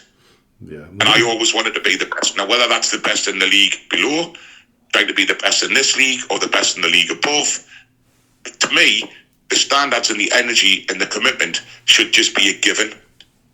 It should just be a given. When you put that famous shirt on, you should set your standards high enough to play for that football club. And that's I've always been that way with Blyth. For me, it's a given. If you're playing for Blyth, you need to try 100% every single week. Because for me, anything less is just not good enough. Because if I didn't perform in my job, I'd be on the door. Do you think shopping at bargain basement, though, in terms of players, and like you said, there's a lot of young players there, that must have an effect on the performance as well. I mean, players that probably should be playing at a much lower level are playing for Blyth Spartans at the moment.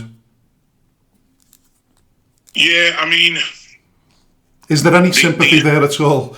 There is for the young'uns. I'll give them that. I'll back the younger ones because the elderly, the more experienced ones should know better.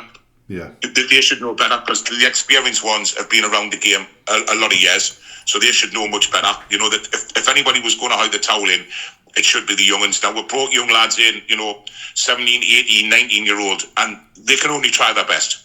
Yeah. But the senior players for me should be leading the way. It's like any business. The management have to lead, the rest follow suit. The young'uns I generally feel sorry for. Some of them, could I say some of them been hiding at the deep end? 100%. But once again, it's up to them as individuals whether they sink or swim. So, and that's the way I see that. Now, people might listen back at this and think, oh, Jesus, who does he think he is? It's only Blyth. But to me, it's my football club. So I don't worry about what anybody else thinks or what any other football club and non-league think. I want Blyth to be the best. And generally, guys, is there anything wrong with that? No, of course there isn't. No, ambition, I suppose, is everything as a fan.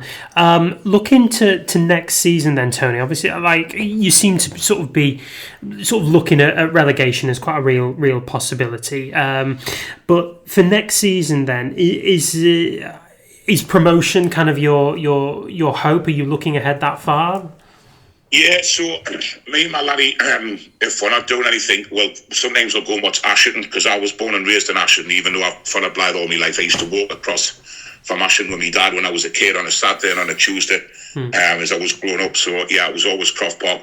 And I've been to Chadderton quite a few times and I've seen a bit of the standard in that. Is it brilliant? Probably not. It's probably far on maybe some of the bottom 4 or 5, but the gap's massive. So this is no disrespect to anybody in the league that we're going into, but like your Dunstans and your Heaton Stannertons and your Ashertons and teams like that will be averaging, 90 to 100 people on a home game. Blyth are getting 500. So next season, when Blyth go to away games next season, that's their FA Cup. We should be ready for that. So for me, I look at it, if we can recruit really, really well in the summer and try and match the budgets of the other top 3 or 4 clubs in that league, I generally see no reason why we can't come out of that league within 2 seasons. One's asking a lot because I think the guys that are running the club at the minute have got a big 18 months in front of them. It'll be about finding our feet. But once again, it's about bringing the right type of player to the football club to try and get out of that league. And of course, the community interest company as well will probably find their feet at that level as well. It could be a good platform for you all to build upon. Well, yeah, I mean, as I said before, guys, the summer is a massive reset. Can I sit here and think in 5 years' time we'd still be playing in that league? I bloody hope not. Could I sit here in 5 years' time and hope we're pushing back to get to the Conference North? 100%. But that's me and my standards. That's my aim. And if people are on board with that, that's fine. If not, then maybe I just have to accept that we're not going to be as good as I was hoping we are. But that's going to be really difficult to take on the chin because that's not me when it comes to this football club. And where do you think the natural level is for Blyth? Do you think it's Conference North, maybe the National League itself, the Premier League? It was tough because we were well established in the Conference League North, and then for whatever reason, the money started to just fade away, not dwindle. It just wasn't getting put in. Some of the senior players had to move on just because of age and maybe retirement, or they weren't getting what they were wanted, and the money wasn't there. And crowds were kind of dropping, so that then started to slide. And then we were saved by COVID because I think back in 2020 it was only one that went down, and ironically enough we were bottom then. COVID saved her. We managed to survive the following season through more or less the same way. And then when the structure changed in Conference League North to when 4 went down, I think you could almost hear the groans of the most of the people in Blyth to think, oh well, we're just going to go down, because the fate was already accepted then, because we had literally survived by our skin and our teeth 2 previous seasons when it was just 1 that went down. But as soon as the structure changed and it was 4, we did survive on one of the last days where I think we beat, how did we beat at home? I think we won 5-1 at home, Kings Lane. Yeah, because their manager was getting the sack on the Saturday night, so they weren't bothered. But we managed to pull ourselves out of it. But even then, that just papered over the cracks, because fast forward 2 seasons, we're sitting rock bottom, we got relegated, and we're going to get relegated again. Mm-hmm. So listen, with a bit of investment, you can certainly get back up the leagues. Listen, you've got Workington on Saturday. That's a 5-hour round trip in itself. You're looking forward to that. What's the chances of a victory over there? Well, I mean, it's 5 hours depending on how you're travelling, but we're getting the train. So my train will start at 9 o'clock on Saturday morning. I'll get to Carlisle for 10 to 12. We'll get the train from Carlisle to Workington at 1. We'll get to Workington at 2. We'll get the 10 to 6 train back from Workington to Carlisle, 10 to 7 from Carlisle, and I'll get back home at about 9 o'clock. There's a 12-hour day. Do you know what I mean? So yeah. It's just that's commitment for you. Listen, you're clearly passionate. I don't think anybody can rightfully criticise you because you've really spoken very, very well, and they do well, the committee and the supporters, to listen to you and take on board what you've said.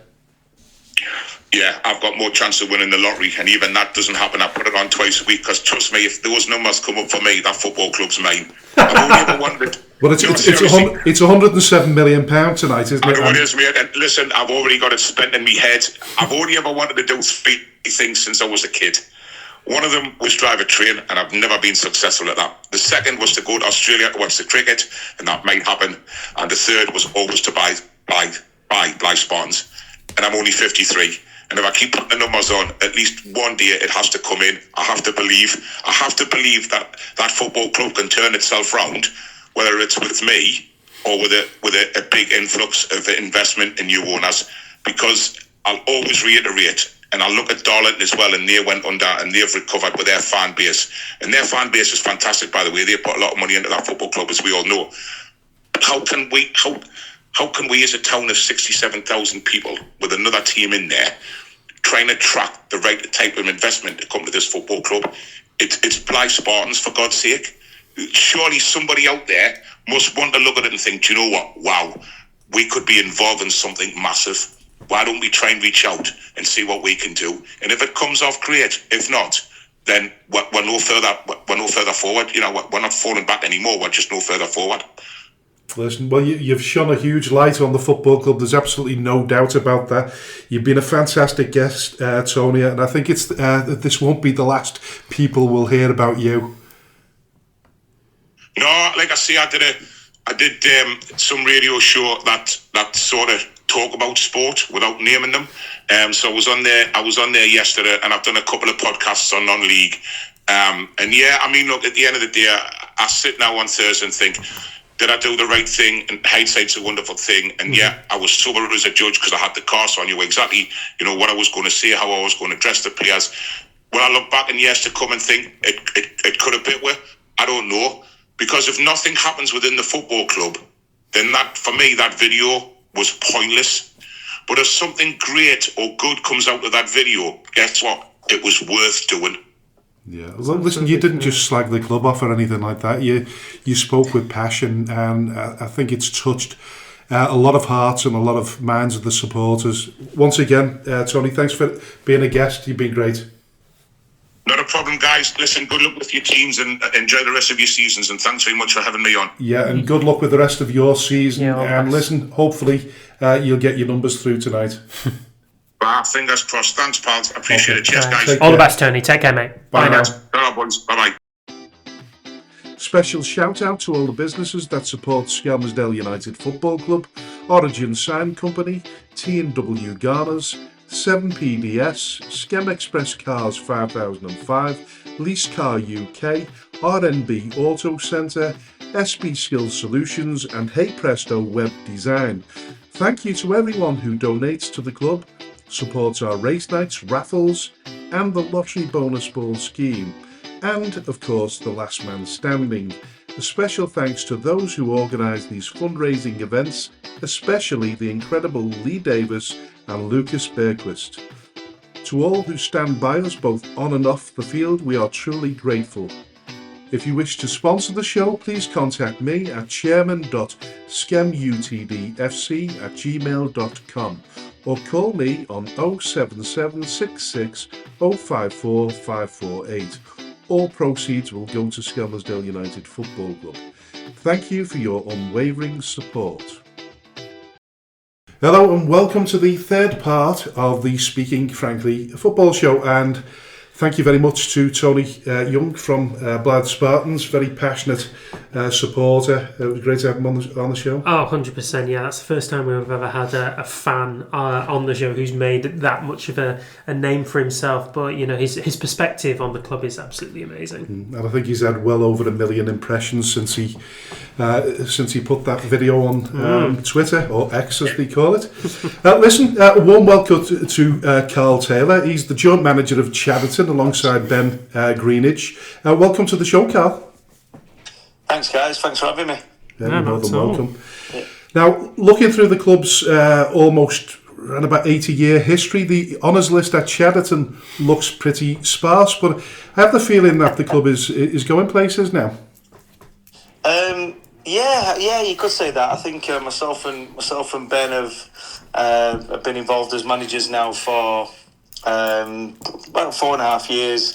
We sort of took over and then COVID hit, so we sort of cancelled the first season that we were involved in. I think we only played sort of a handful of games, and then in our sort of first season we were sort of finding our feet a little bit, and then we managed to get us promoted for the first time in the club's history from the Division 1 North. And obviously sees us now in the Premier Division. So you could say that there's a lot happening at the club, and it's an exciting time for the club, and it's a great place especially for the players to play. Yeah, very much so. A question that I don't think we've ever asked before, but how does joint management work? It does help when we're best friends. So Ben was my best man at my wedding. So we played together for a number of years. Ben was actually captain of Chadderton for about sort of 7 or 8 years in his playing career. I played a few years at Chadderton amongst other teams as well. But yeah, we've known each other for a long time.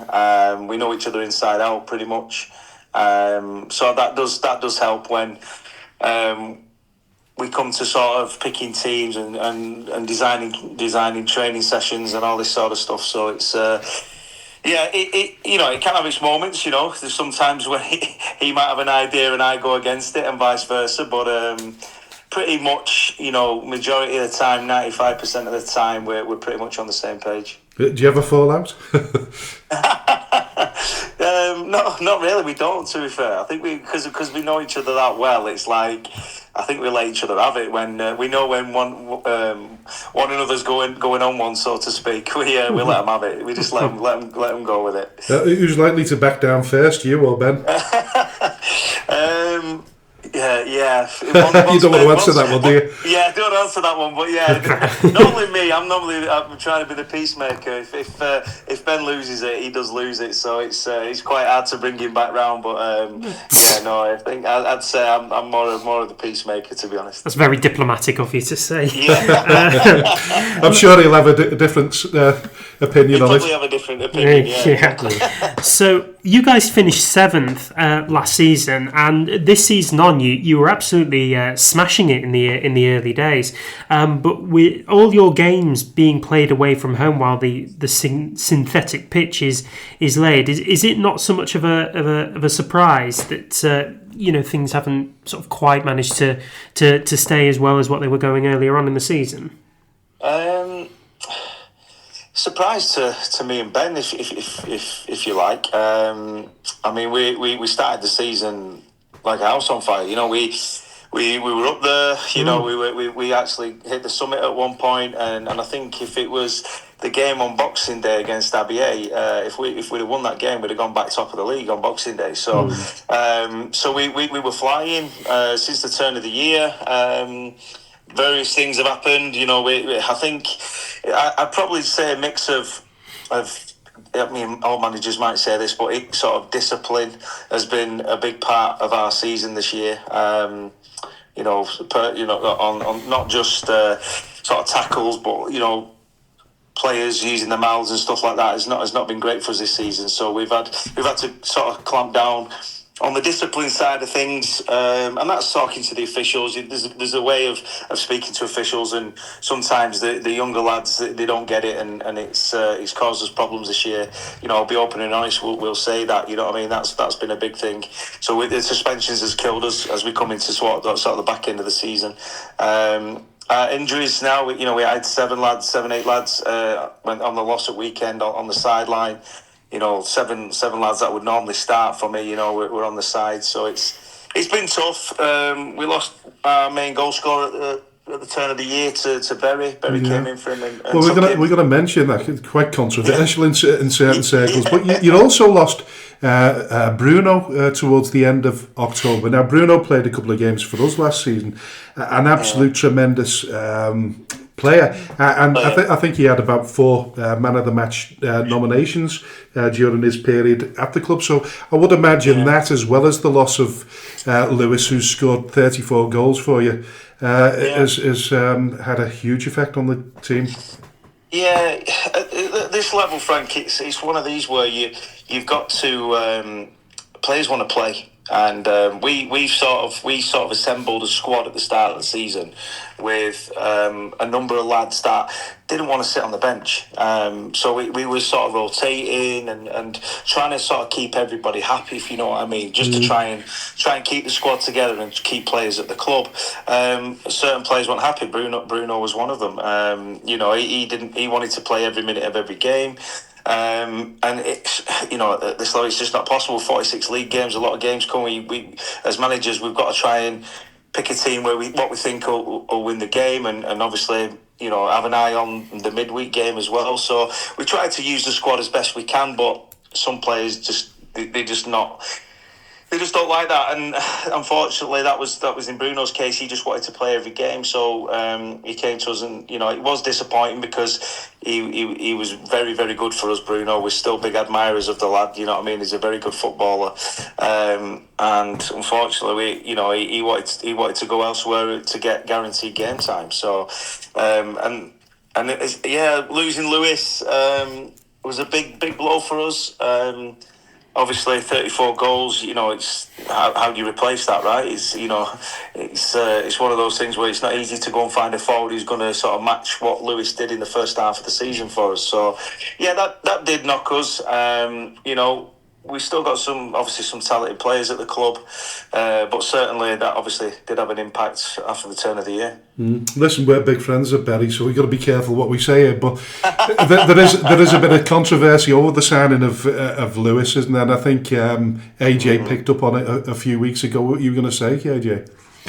I'm throwing it over to him, so I don't get it. Yeah. So I think, and this is sort of purely from a middle ground point of view, is that Bury have been accused of buying the league, or sort of buying up, other players from direct competition to kind of take the sting out of the club. From your opinion, and from the opinion of Chadderton Football Club, was there anything controversial in the manner in which Lewis was signed to Bury? I suppose I'd be careful what I said, to be honest, but in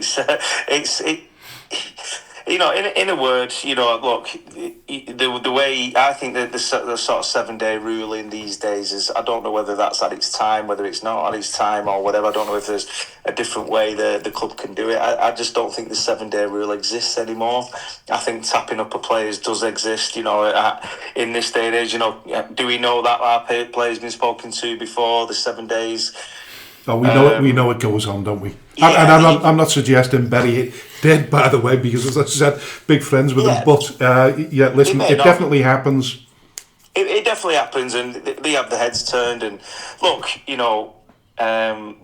who will know what sort of pressure? I mean, as managers at our level, we're under a certain amount of pressure, but obviously we give up our time. In Ben's perspective, we do it for the love of the game. We're currently not paid by Chadderton, so we do it because we want to progress the football club. It's our local club.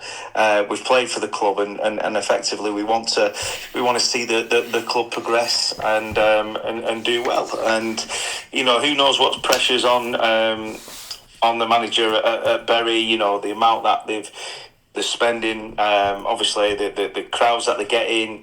There's pressure to take Bury up the leagues, and by hook or by crook, they'll find a way of doing it. And if that's by taking the best players from their opposition to weaken them, then that's obviously one of the targets they've looked at. But would you say all's fair in love and war in that sense? I mean, and I sort of think at the end of the day, it's been great for teams like Bury in the past, FC United being at our level, because obviously it's great to put yourself against them and play in front of these crowds. You sometimes think, is it an unfair advantage because of the money coming into the club? The likes of Chadderton, can we compete with the likes of Bury and the clout that they've got and the financials that they've got? We can't. That's the obvious answer. But you were pushing them close, and I go back, I think, at the end of my first tenure as chairman at Skelmersdale United Football Club, and we were up against Chester, and we were going neck to neck with them, and I think we had to score, I think we won 7-2, and they had to either concede one less or we had to score one goal more, but we took them to the end of the season, and then obviously we ended up in the playoffs, and it was a miserable occasion because it was a dour sort of 1-0 defeat against AFC Fylde, and of course we know how far AFC Fylde have gone on since then. But there is a certain amount of you can compete against these if you're fortunate enough, and you were doing so for a long period of time. That's it, and I think we did, and I think we created a really good squad. And then as the season sort of progresses, you have, like I just mentioned before, you have lads who want to play every game, so that's a problem that you have to overcome. Obviously, lads who are doing really well, all of a sudden you've played 20 games, and whoever's hit the net the most, whoever's getting most man of the matches, you have scouts come in, and that's football. Do you know what I mean? If players are doing well, they're gonna get attraction from other clubs, and that's just part and parcel of football. You have to sort of deal with that, and we have to do our own scouting as well. Do you know? If we lose a player, we then have to go and replace him. Do you know? So it's. I'm not going to sit here and whinge and moan about that, because that's part and parcel of football. But we have competed with Bury on numerous seasons in past. We've had good results against them. We've had 2 good results against them in the cup games this season. Unfortunately, we lost out in both league games. But it just shows you, money's not everything. If you've got a game plan and the right attitude, you can succeed. But obviously. If you've got a helping hand with the amount of financials that Bury have, then it's going to help. Yeah, it is. I mean, success is still very much on the radar for the club. I mean, you're still chasing the playoffs. Is that the goal right now, to hit the playoffs? With the 6 games to go, we've got South Liverpool tomorrow night. Again, another tough game there. They're fighting down there. We played them twice this season. One in the Vars, where they knocked us out of the Vars 1-0 at their place, and then we actually went the following week and put on a really, really good performance there, and we beat them quite convincingly. So you know what you're going to get against South Liverpool. They're going to work hard. They're not going to give you a minute's peace. They're going to graft for every ball, every tackle. So. Look, it's hard for us with the run that we're in at the moment to really look past Friday night. I think if we get a result on Friday, I think then we can start to think, right, okay, because we do have to play West Didsbury, Ramsbottom. There's teams up there that we do have to play. So we're possibly in charge of our own destiny. But look, we can't look past Friday night, and we can't disregard South Liverpool. If we do, then we're in a bit of a rut at the minute again. We've got a couple of players back tomorrow, so I'm hopeful that we can we can get back to the sort of early form that we did earlier on in the season. But the lads trained well Tuesday. They were really upbeat. I think they had a real bit between the teeth to sort of turn around this form that we're in.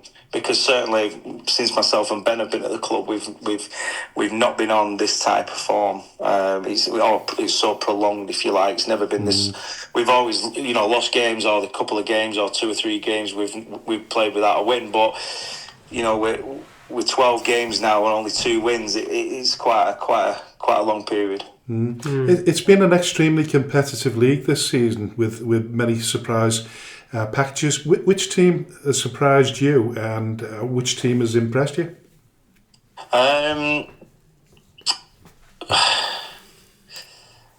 It's a good question. It's a really good question, because there has been a few teams. Obviously, Bury was the standout when we played them at our place. I thought the lad Pedro up top. I thought he's the best nine I've seen in the league, 100%. Very, very good player. Padiham, obviously, are a good side. They were up there last season, got into the playoffs. So I did think they would be again. They had a really bad start to the season. I thought that's just typical Padiham, though. They don't really start well, but they always sort of finish well. So I thought Padiham would be up there. And also Lower Breck. I think Lower Breck are a really strong side. I think they'll probably make the playoffs this season, and their home record's been fantastic this season. It's always a tough place to go there. So, but yeah, there's a few. Like I said, even when we played Longridge the other day, I was really, really surprised. Well, it's not surprised because I know how well coached they are, and it's such a young side. But they were well drilled. They all knew what they were doing, and to be so sort of low in the table, I was a bit surprised with that. Do you know what I mean? Because they were good value for it, to be fair. Yeah, and Earlham and FC St Helens, they've done all right as well, haven't they? Yeah, Earlham again always up there, aren't they? They're about St Helens' first season in this division again. Yeah, I always, because of what we did this last season, we finished 7th. We were sort of up there after we got promoted. I sort of thought St Helens would be, because you sort of ride a bit of a crest of a wave, don't you? When you get promoted, the confidence is there, and I sort of think and when we played St Helens, it's always been a tough game. That was the team we played in the playoff final to get promoted. So, I know what they're about. They've got some really good players. So yeah, do you know what? And I was saying to Ben the other day, I said, this season has been a really, really sort of open season, like tough season, because there's a lot of good teams in this league this year. It certainly is. Yeah. Have you and Ben already got one eye on next season? And I suppose will the benefit of having a synthetic pitch, the income that it generates, obviously being back at home as well, do you reckon that'll give you greater depth next season and better prospects? I think so. I think he's got to do. We're all excited to move back to the club. There's loads of stuff happening. We're having a new stadium sponsor. We've just agreed that with the local company. We've got a new kit sponsor, so that'll be announced in the next couple of days. A new 3-year deal with a new kit sponsor who's going to support the club on the shirts as well. So there's stuff in the background that we're doing to try and improve the club, in also take that club to the next level by bringing partnerships in. It's really important, because we can't just rely on the money coming in from the pitch. The money coming in from the pitch is obviously, which is great, which is what we didn't have before because we played on grass. But we can't just rely on that. We've got to make sure that we're still creating those partnerships with local businesses, local sponsors.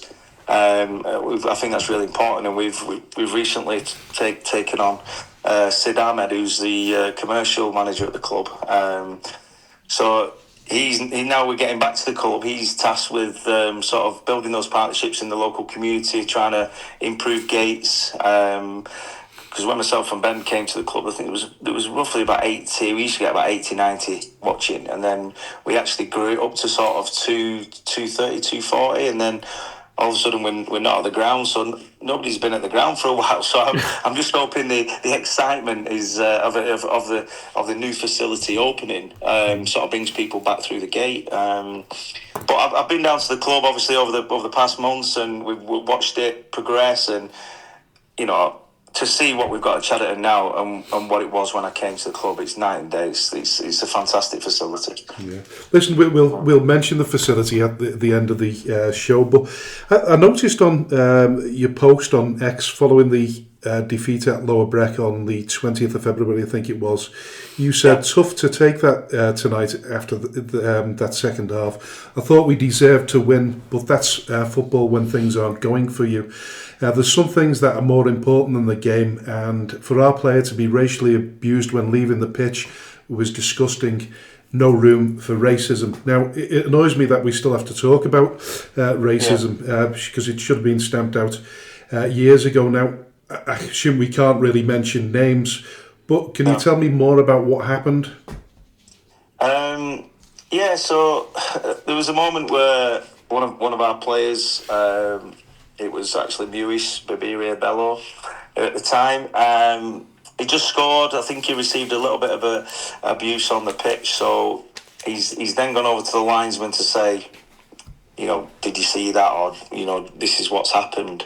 I don't know where, from all accounts, I don't think he was racially abused on the pitch, but it was some sort of abuse that he received.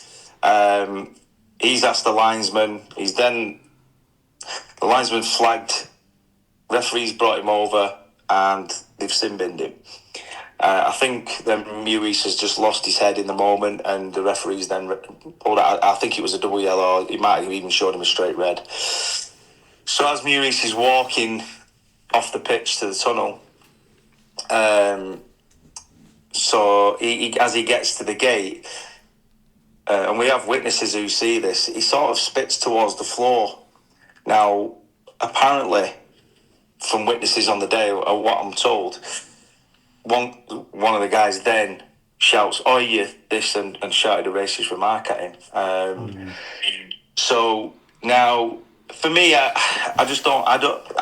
personally don't understand stuff like that, what comes out of people's mouths, because if you're gonna call somebody a name, why is that the first thing that you think about? Is the colour of the skin? Do you know what I mean? You could call them something else, you know what I mean, which has no relevance at all. Or we all know it goes on, abuse in grounds, and people have arguments when they're so close to the pitch or whatever. I get it, it goes on, but yeah, the colour of your skin shouldn't be the first thing that comes out of someone's mouth. God, no. Absolutely not. So you know what? He got sin-binned, he got sent, he was walking down the tunnel, fair enough, but for him to receive abuse like that, I just thought, you know what, he just left a bad taste in the mouth, and, rightfully so, Mewis was quite unhappy after the game. Yeah, of course, he will have been. What was the outcome of that kind of post game? Was it reported to the local league? It was reported. It's an ongoing investigation at the moment. So we reported it to the Liverpool FA, so effectively that's where it's at the moment. We've had various witnesses and videos and pictures and stuff that have been submitted to support. Obviously the allegations, so there was quite a lot of people in earshot of what was said, so from what I can gather, there's the same story coming out of a lot of people's mouths on to what was said. You'll probably remember we had Pascal Chimbonda as our manager last season. And we suffered an almighty amount of racism. I couldn't believe how much and how often it was happening. Is this an isolated incident in terms of what you've suffered with Chadderton, or is it on a regular basis? I think you still get stuff. Yeah. I wouldn't say it as directly sort of aimed like that. With people around you, and the words that came out of the mouth, was just something you wouldn't even dream of saying. Do you know what I mean? But I still think you do get it, and I think subconsciously, I think you see it as well. Some people think they're not being racist, but they actually probably are. And it's not great to see, because, like you say, you shouldn't be discriminated by the colour of your skin. End of the day, we're all there to play football. We're all there to enjoy it. It should be an inclusive.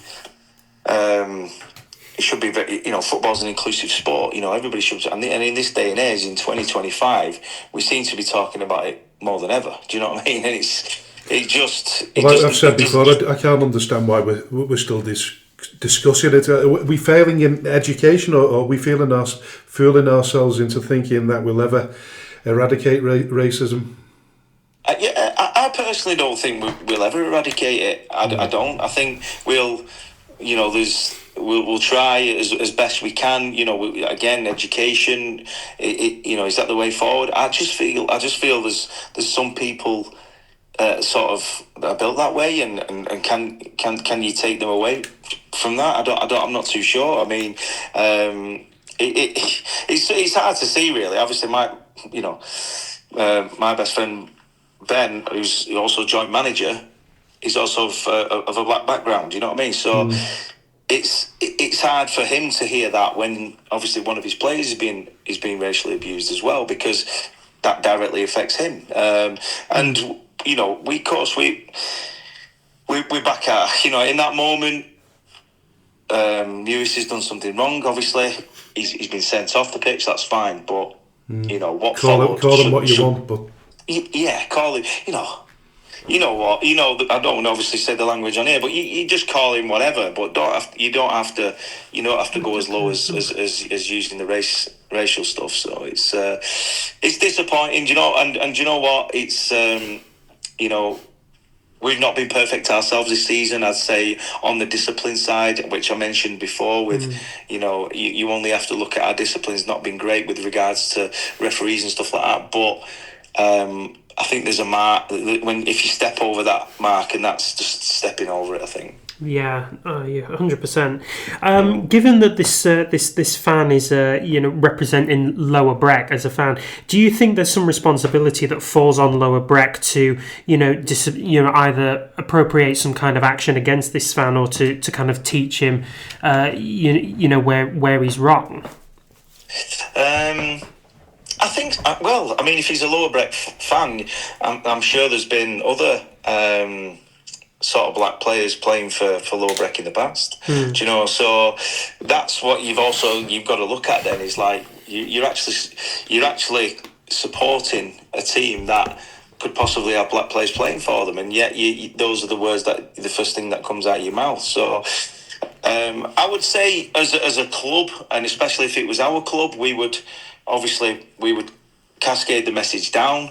We wouldn't tolerate any sort of racial abuse within the club. And if that was there, it certainly wouldn't be welcomed. And effectively, what's the way forward in this? Do we ban these people? Do we stop them coming in the ground again? Or educate them again? Already, yeah, but can these people be educated? I mean, this apparently was a grown man. Do you know what I mean? So it wasn't a young boy. So how far do we go to sort of educate? Or how old you have to be educated, if you like. It's just like you said. I think it's disappointing in this day and age. I think you said it yourself. Why are we still talking about this? But unfortunately, it rears its ugly head a lot. Yeah, it does.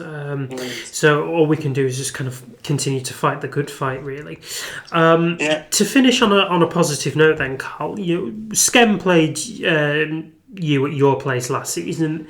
The improvements that have been noticed from sort of visits beforehand were enormous. You obviously got this amazing clubhouse, and the corporate lounge is fantastic. There's a new lift what's been installed to make it fully accessible, as the clubhouse is upstairs. Fencing, increased parking's also been installed.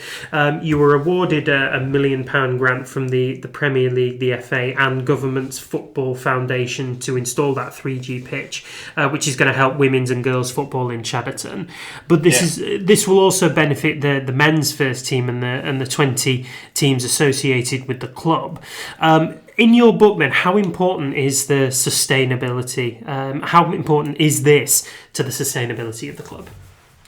I think it's the future of the football club, and there's a few people to mention. Obviously, Bob Sopel and Glenn Miller, the directors at the club, and obviously Bob's the chairman, who've worked tirelessly in the background to sort of make this happen for over 2.5 years now. And without those guys, these things don't happen. They've had a sort of vision of where they wanted to take the club, and the facility that they wanted to get at Chadderton Football Club. Because when myself and Ben came in, we always said we would not just manage the team, we would try and take the club forward off the field as well. So we've also done an awful lot working alongside Glenn and Bob to take this club forward off the field, and that includes taking on commercial managers, doing hospitality on match days, overlooking the pitch, accessing grants, to enable us to get this fund from the Football Foundation. There's an awful lot of work gone in the background, not just on the pitch as well. So, but we've always said the club has to become self-sustainable. And that is so important. We can't always rely for somebody to come in and give us a load of money to sort of pay players or whatever. That can't happen. The club has to become self-sustainable. It has to work to a budget. And obviously, if the club do well and we get more functions and the pitch is used more and it's used by all the local community as a hub, effectively. Then obviously that will affect then money coming into the club, sort of bigger budgets for the first team, better facilities. There's another plan going in for an extension to the clubhouse to the left, which then enhances the changing rooms further, and so there's a lot of plans for the future for the football club, which we owe a lot to Bob and Glyn for doing that, and for pushing forward with grant applications and having a vision, really. A lot of the clubs are going down the same route, aren't they? We were at Exton Villa on last Friday, and the facility that they've got there now is exceptional. Yeah, and I think like with we can train there. All our junior, we have 28, 30 junior teams now that will be able to train and play there. The women's teams, quite a lot of this money that we got was from the Lioness Fund, off the back of the senior, the England women's team, and that's really important as well. We're actually in the process of creating a Chadderton Football Club Academy.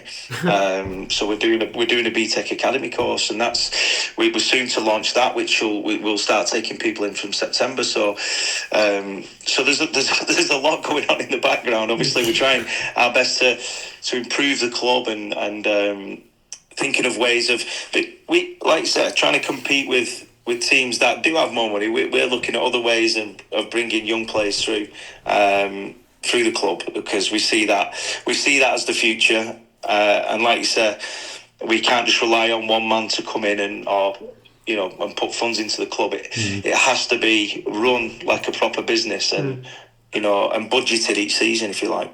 Yeah, and listen, assuming you can't sneak back into the playoffs, what's the hopes for next season? If we do sneak into the playoffs, then there's obviously an outside chance that we possibly could get promoted. If we did get promoted, it would be fun. It'd obviously be fantastic for the club to move into a new facility and move into a higher league. At this moment in time, we're not really thinking about that just because our recent form. So we're probably just thinking, concentrating especially on the Friday night game, and let's get past that. But the plans for next season will be to try and recruit as best we can, to try and retain our best players. We know that players are going to come and go. It happens at every club and every league.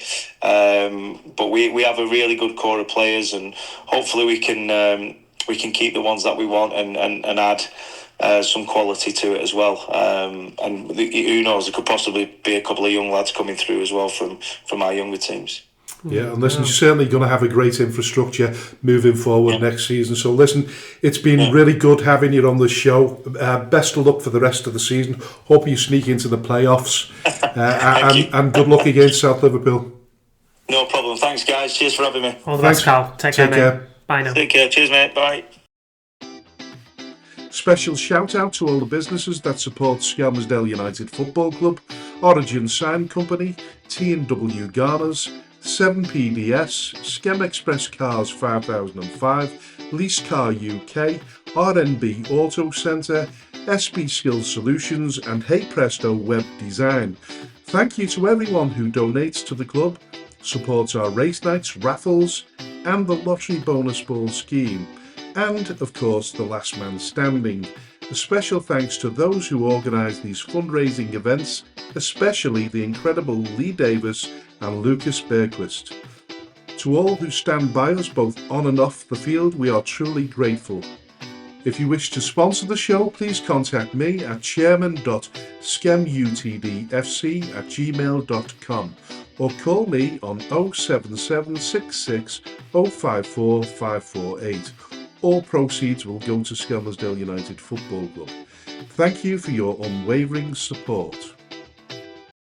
Hello and welcome to the fourth and final part of the show, and a warm thank you to Carl Taylor. I think that's the terminology I'll use for coming onto the show. He's the joint manager, as we explained, of Chadderton. Really interesting chat with him there, and we obviously covered the controversial issue of racism as well, which like we said, we shouldn't be speaking about. No, we shouldn't, but it's evident that it's still rife within the game at all levels here, even down at the integrated level of football that we are. And it's such a shame as well, because it casts teams in such a poor light as well. You know, I'm sure Lower Breck will have been absolutely mortified to be associated with a fan in inverted commas, who's committed that kind of act. And it's a difficult one, really, isn't it? Because who do you blame? You can't really blame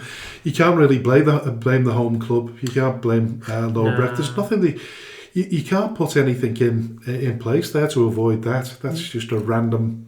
That's just a random attack, yeah. And all you can do is, make an example out of him afterwards, really. So, racism got to carry some lengthy ban, and if some proof that he's been on some kind of course or learning initiative to show the error of his ways. Well, listen, I'm going to personally carry on banging the drum to stamp out all kinds of racism, because my son-in-law is black, of African origin, and of course my grandchildren are mixed race.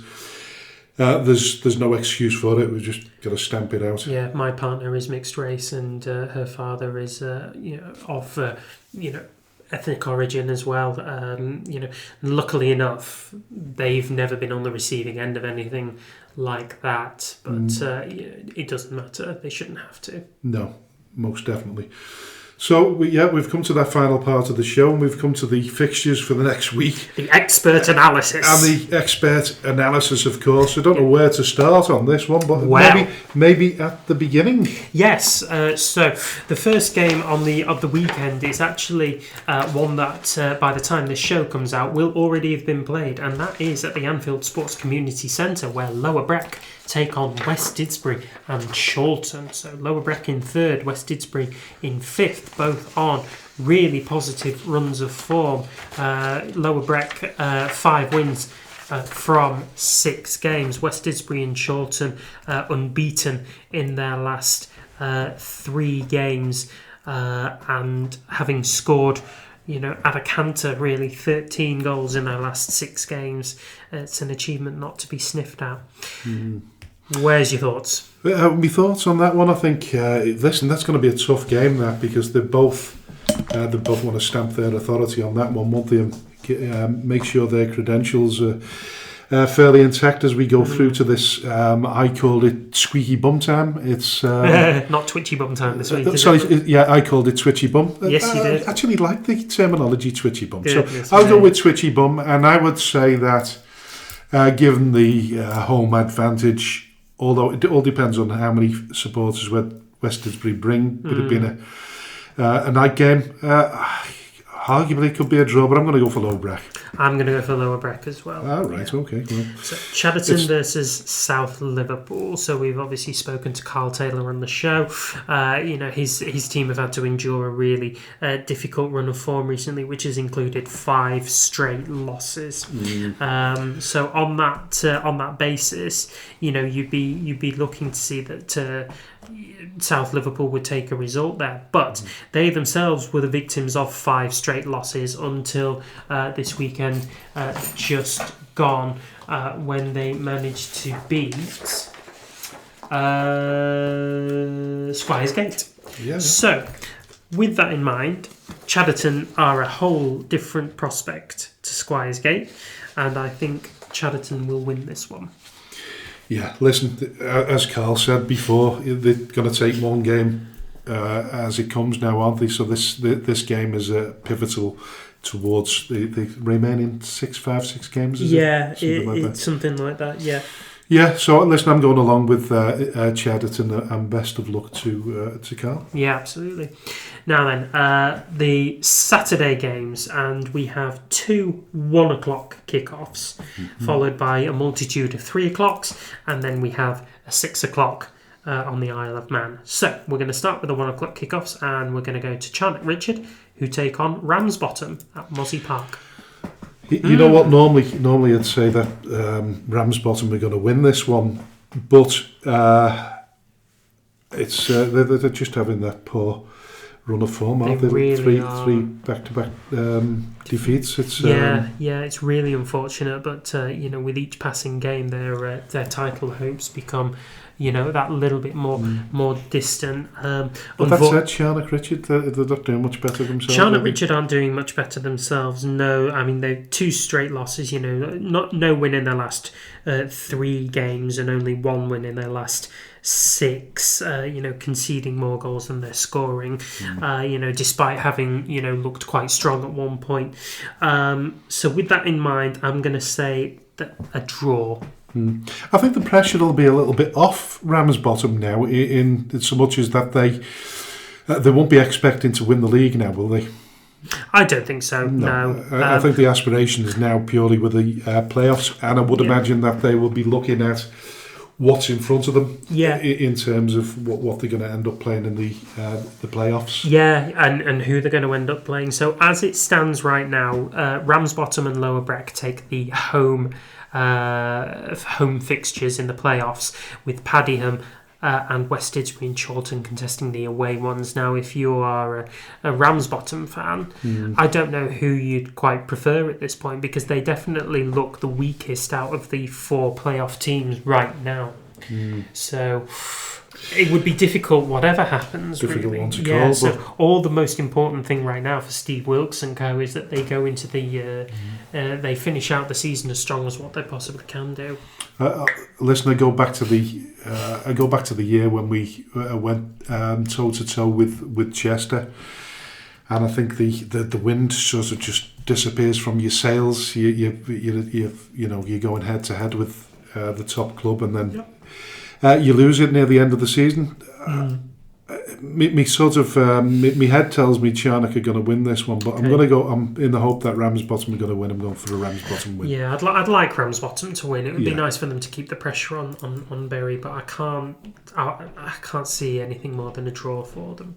Listen, I'm looking forward to the playoffs. Anyway, whoever's in the playoffs, certainly looking forward to it. I think they should be fantastic, and there should be some huge crowds amongst them as well. Definitely, we should go.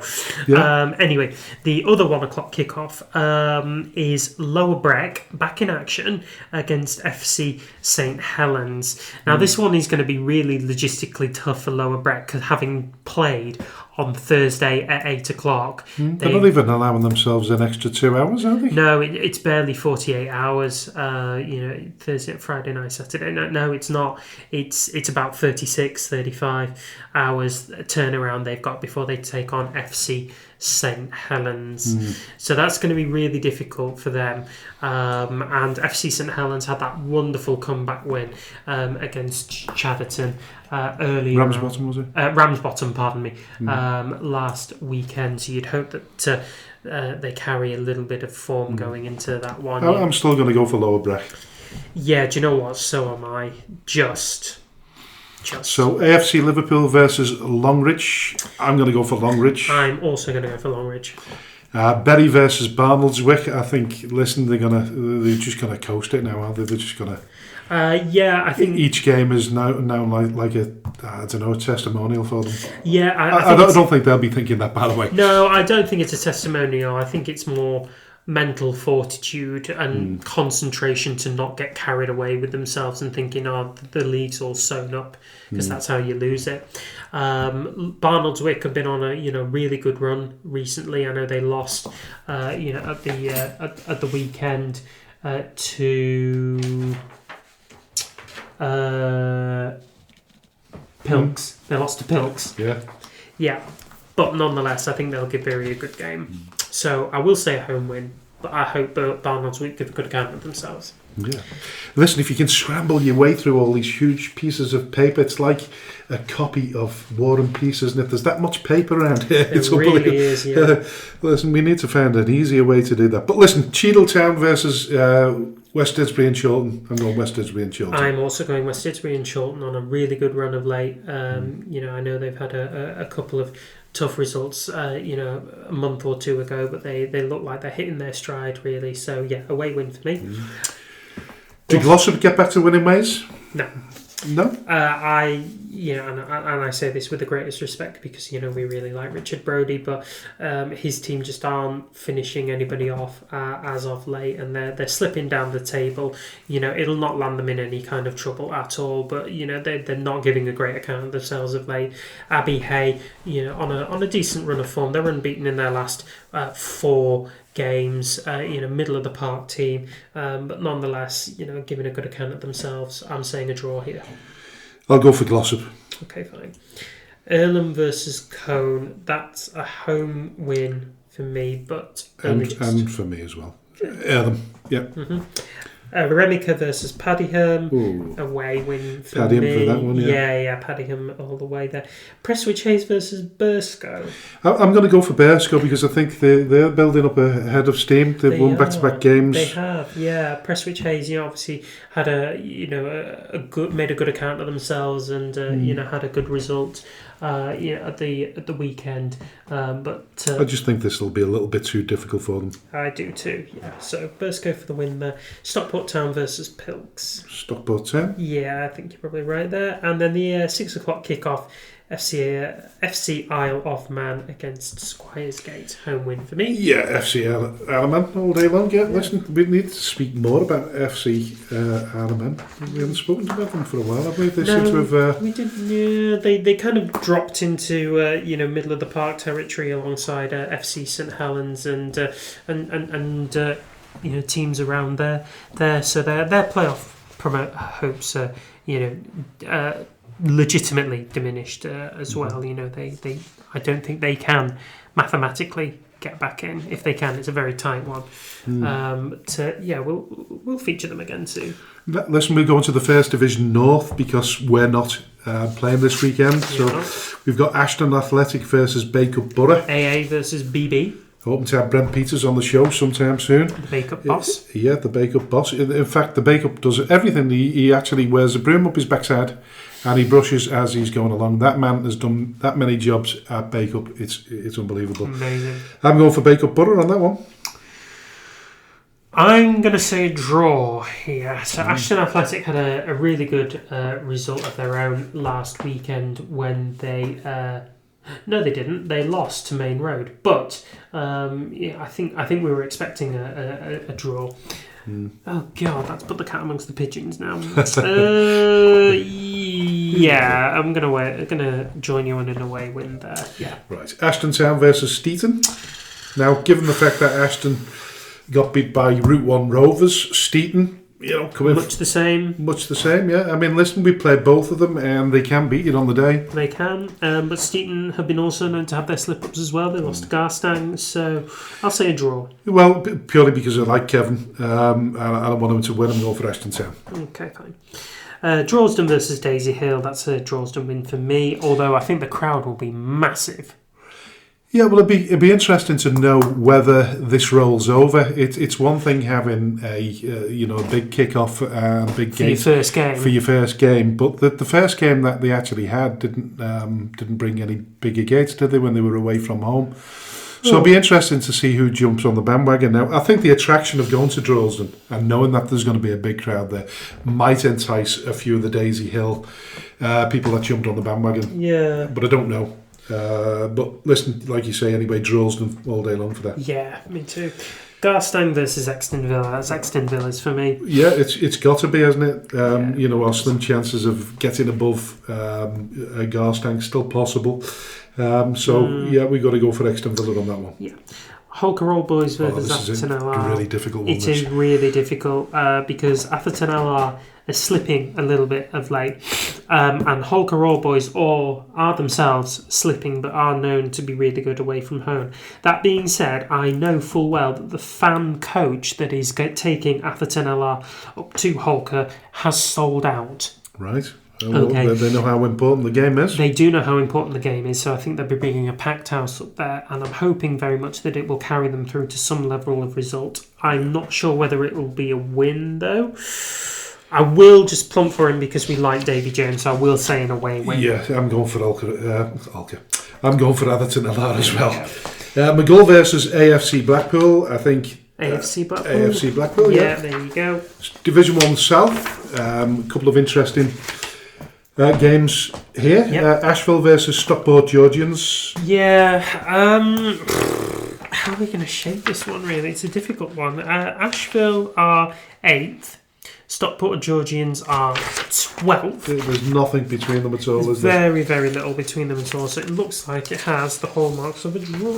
They've got 10 points each in all of their last 6 games between each other. So it's got the whole. And I'm going for my first draw. So that's going to be a draw, yeah. Barnton versus New Mills. The Creative Hut Stadium. Yeah, so New Mills were without a win in their last 5 games before they won 2-0. A part of the ground up against Cheadle Heath Nomads, who were pushing for promotion, whereas. Barnton, as we said, they had that loss against Shawbury United, so I can only really see them going down from here. So that's going to be an away win for me. I'm going for my second draw. Alrighty then. Eccleshall versus Camel Laird. So Eccleshall did a really good account for themselves. Came from 2-0 down to draw with Winsford United. And the form team. And they are the form team. Yeah, unbeaten in their last 4 games, but have got 4 wins over the last 6. So I'd be minded to say a win for Eccleshall. Yeah, I'm going Eccleshall as well. Folymere versus Market Drayton Town. Well, a few weeks ago I'd have said Folymere. I'd have said Market Drayton all day long, but really? Folymere, I don't know. So for me, Market Drayton, just the 1 win in their last 6, which includes 4 losses, whereas Folymere haven't won in their last 4. Draw, I'm going to say. I'm going to go for Market Drayton and hope Dan does the business there. Yeah, you'd like him to. Yeah. Now this is there's 2 interesting fixtures now, but Runcorn Town versus Abbey Hulton United. Yeah. Now if you listen to the experts on this, and Dan was one of them, he reckons that Abbey Hulton are building up a huge head of steam, and they are going to win the playoffs. Runcorn Town, they pulled off a fantastic victory against Stafford, didn't they? Yeah, they did 5-1. 5-1. So it could either be a very, very tight game, or it could be a comfortable win for Abbey Hulton. Yeah. I can't see Runcorn are going to win this one. No. But then I wouldn't be surprised if they did. But I'm going to go for Abbey Hulton. I'm going to go for Abbey Hulton as well. Stafford Town versus Alsager. Alsager seem to be, Are they pumping themselves back up? Do you think? Well, they've had a draw and a win, so they've managed to salvage a little bit in the last couple of games. Is it enough against Stafford? I don't know. Well, Stafford, what are they? They're 5th in the form table, 2nd in the division overall. I mean, have they got much in terms of points? They've still got they've still got something to prove there, haven't they? So I don't know. What do you reckon? I'm going to go for Stafford as well. Yeah. I'm looking at a few of the fixtures during next week. Tuesday, the 11th of March, 7:45 kickoff. Charnock Richard versus Glossop North End. Two teams who dropped in form, really, aren't they? I'm going Glossop North End. I'm going to say a draw. Right, okay, yeah. I might actually go and watch I wouldn't be surprised if it was. I might actually go and watch that one. It's only 10 minutes from my house. Yeah, there's a thought. I might do that myself. Where am I Tuesday? I can't remember where I am. Can't remember where I am now. I don't think so no chance of remembering where I'm going to be on Tuesday. So the big one, I say big one, it's the quarterfinals of the Staffordshire Senior Cup. Stafford Town versus Chase Town. I think that's going to be a Chase Town win myself. Yeah, I think you're probably right there. I think Stafford's, more of their core focus will be on the league and not the cup. And that brings us to the Division 1 North, Wednesday the 12th of March, 7:45 kick-off again. AFC Blackpool versus Ashton Athletic. Home win. Yeah, AFC Blackpool all day long. Wednesday the 12th of March, it's the semi-final of the Lancashire Challenge Trophy, and it's Bacup Borough versus Padiham. It's a local derby, that. It's a local derby. There's a lot to play for there. Padiham. Yeah, there isn't going to be kicking each other off the park, I would imagine. Yeah, that'll be a dirty game. Yeah, dirty game on a dirty night. I think the weather forecast is good, so I don't think there's any chance of the game getting called off. No. But listen, I'm going to go Padiham as well, just purely based on the fact that there's a division between the two of them. Yeah. Which leads us to the final fixture of the week, and that's Thursday, the 13th of March in the Premier Division. It's Lower Breck versus South Liverpool, and I'm going for Lower Breck. I'm also going for Lower Breck. To be honest, yeah, I think almost all of these results, I think we've agreed on. So if this pans out into a draw between the pair of us, there won't be any surprise at all. I mean, you've won for last weekend. You've got 12 results to my 9. But I'm just wondering whether we should have like an Ant and Deck challenge at the end of the season. Whoever. All boils down to what the challenge is, and everybody you win the lot. Oh, bloody hell! The winner takes all. Winner takes all. Yeah. Game of pool. Game of well, we'll have game of darts. Darts is in fashion now, isn't it? So let's have a game of darts. We could have a game of darts at Bearsco.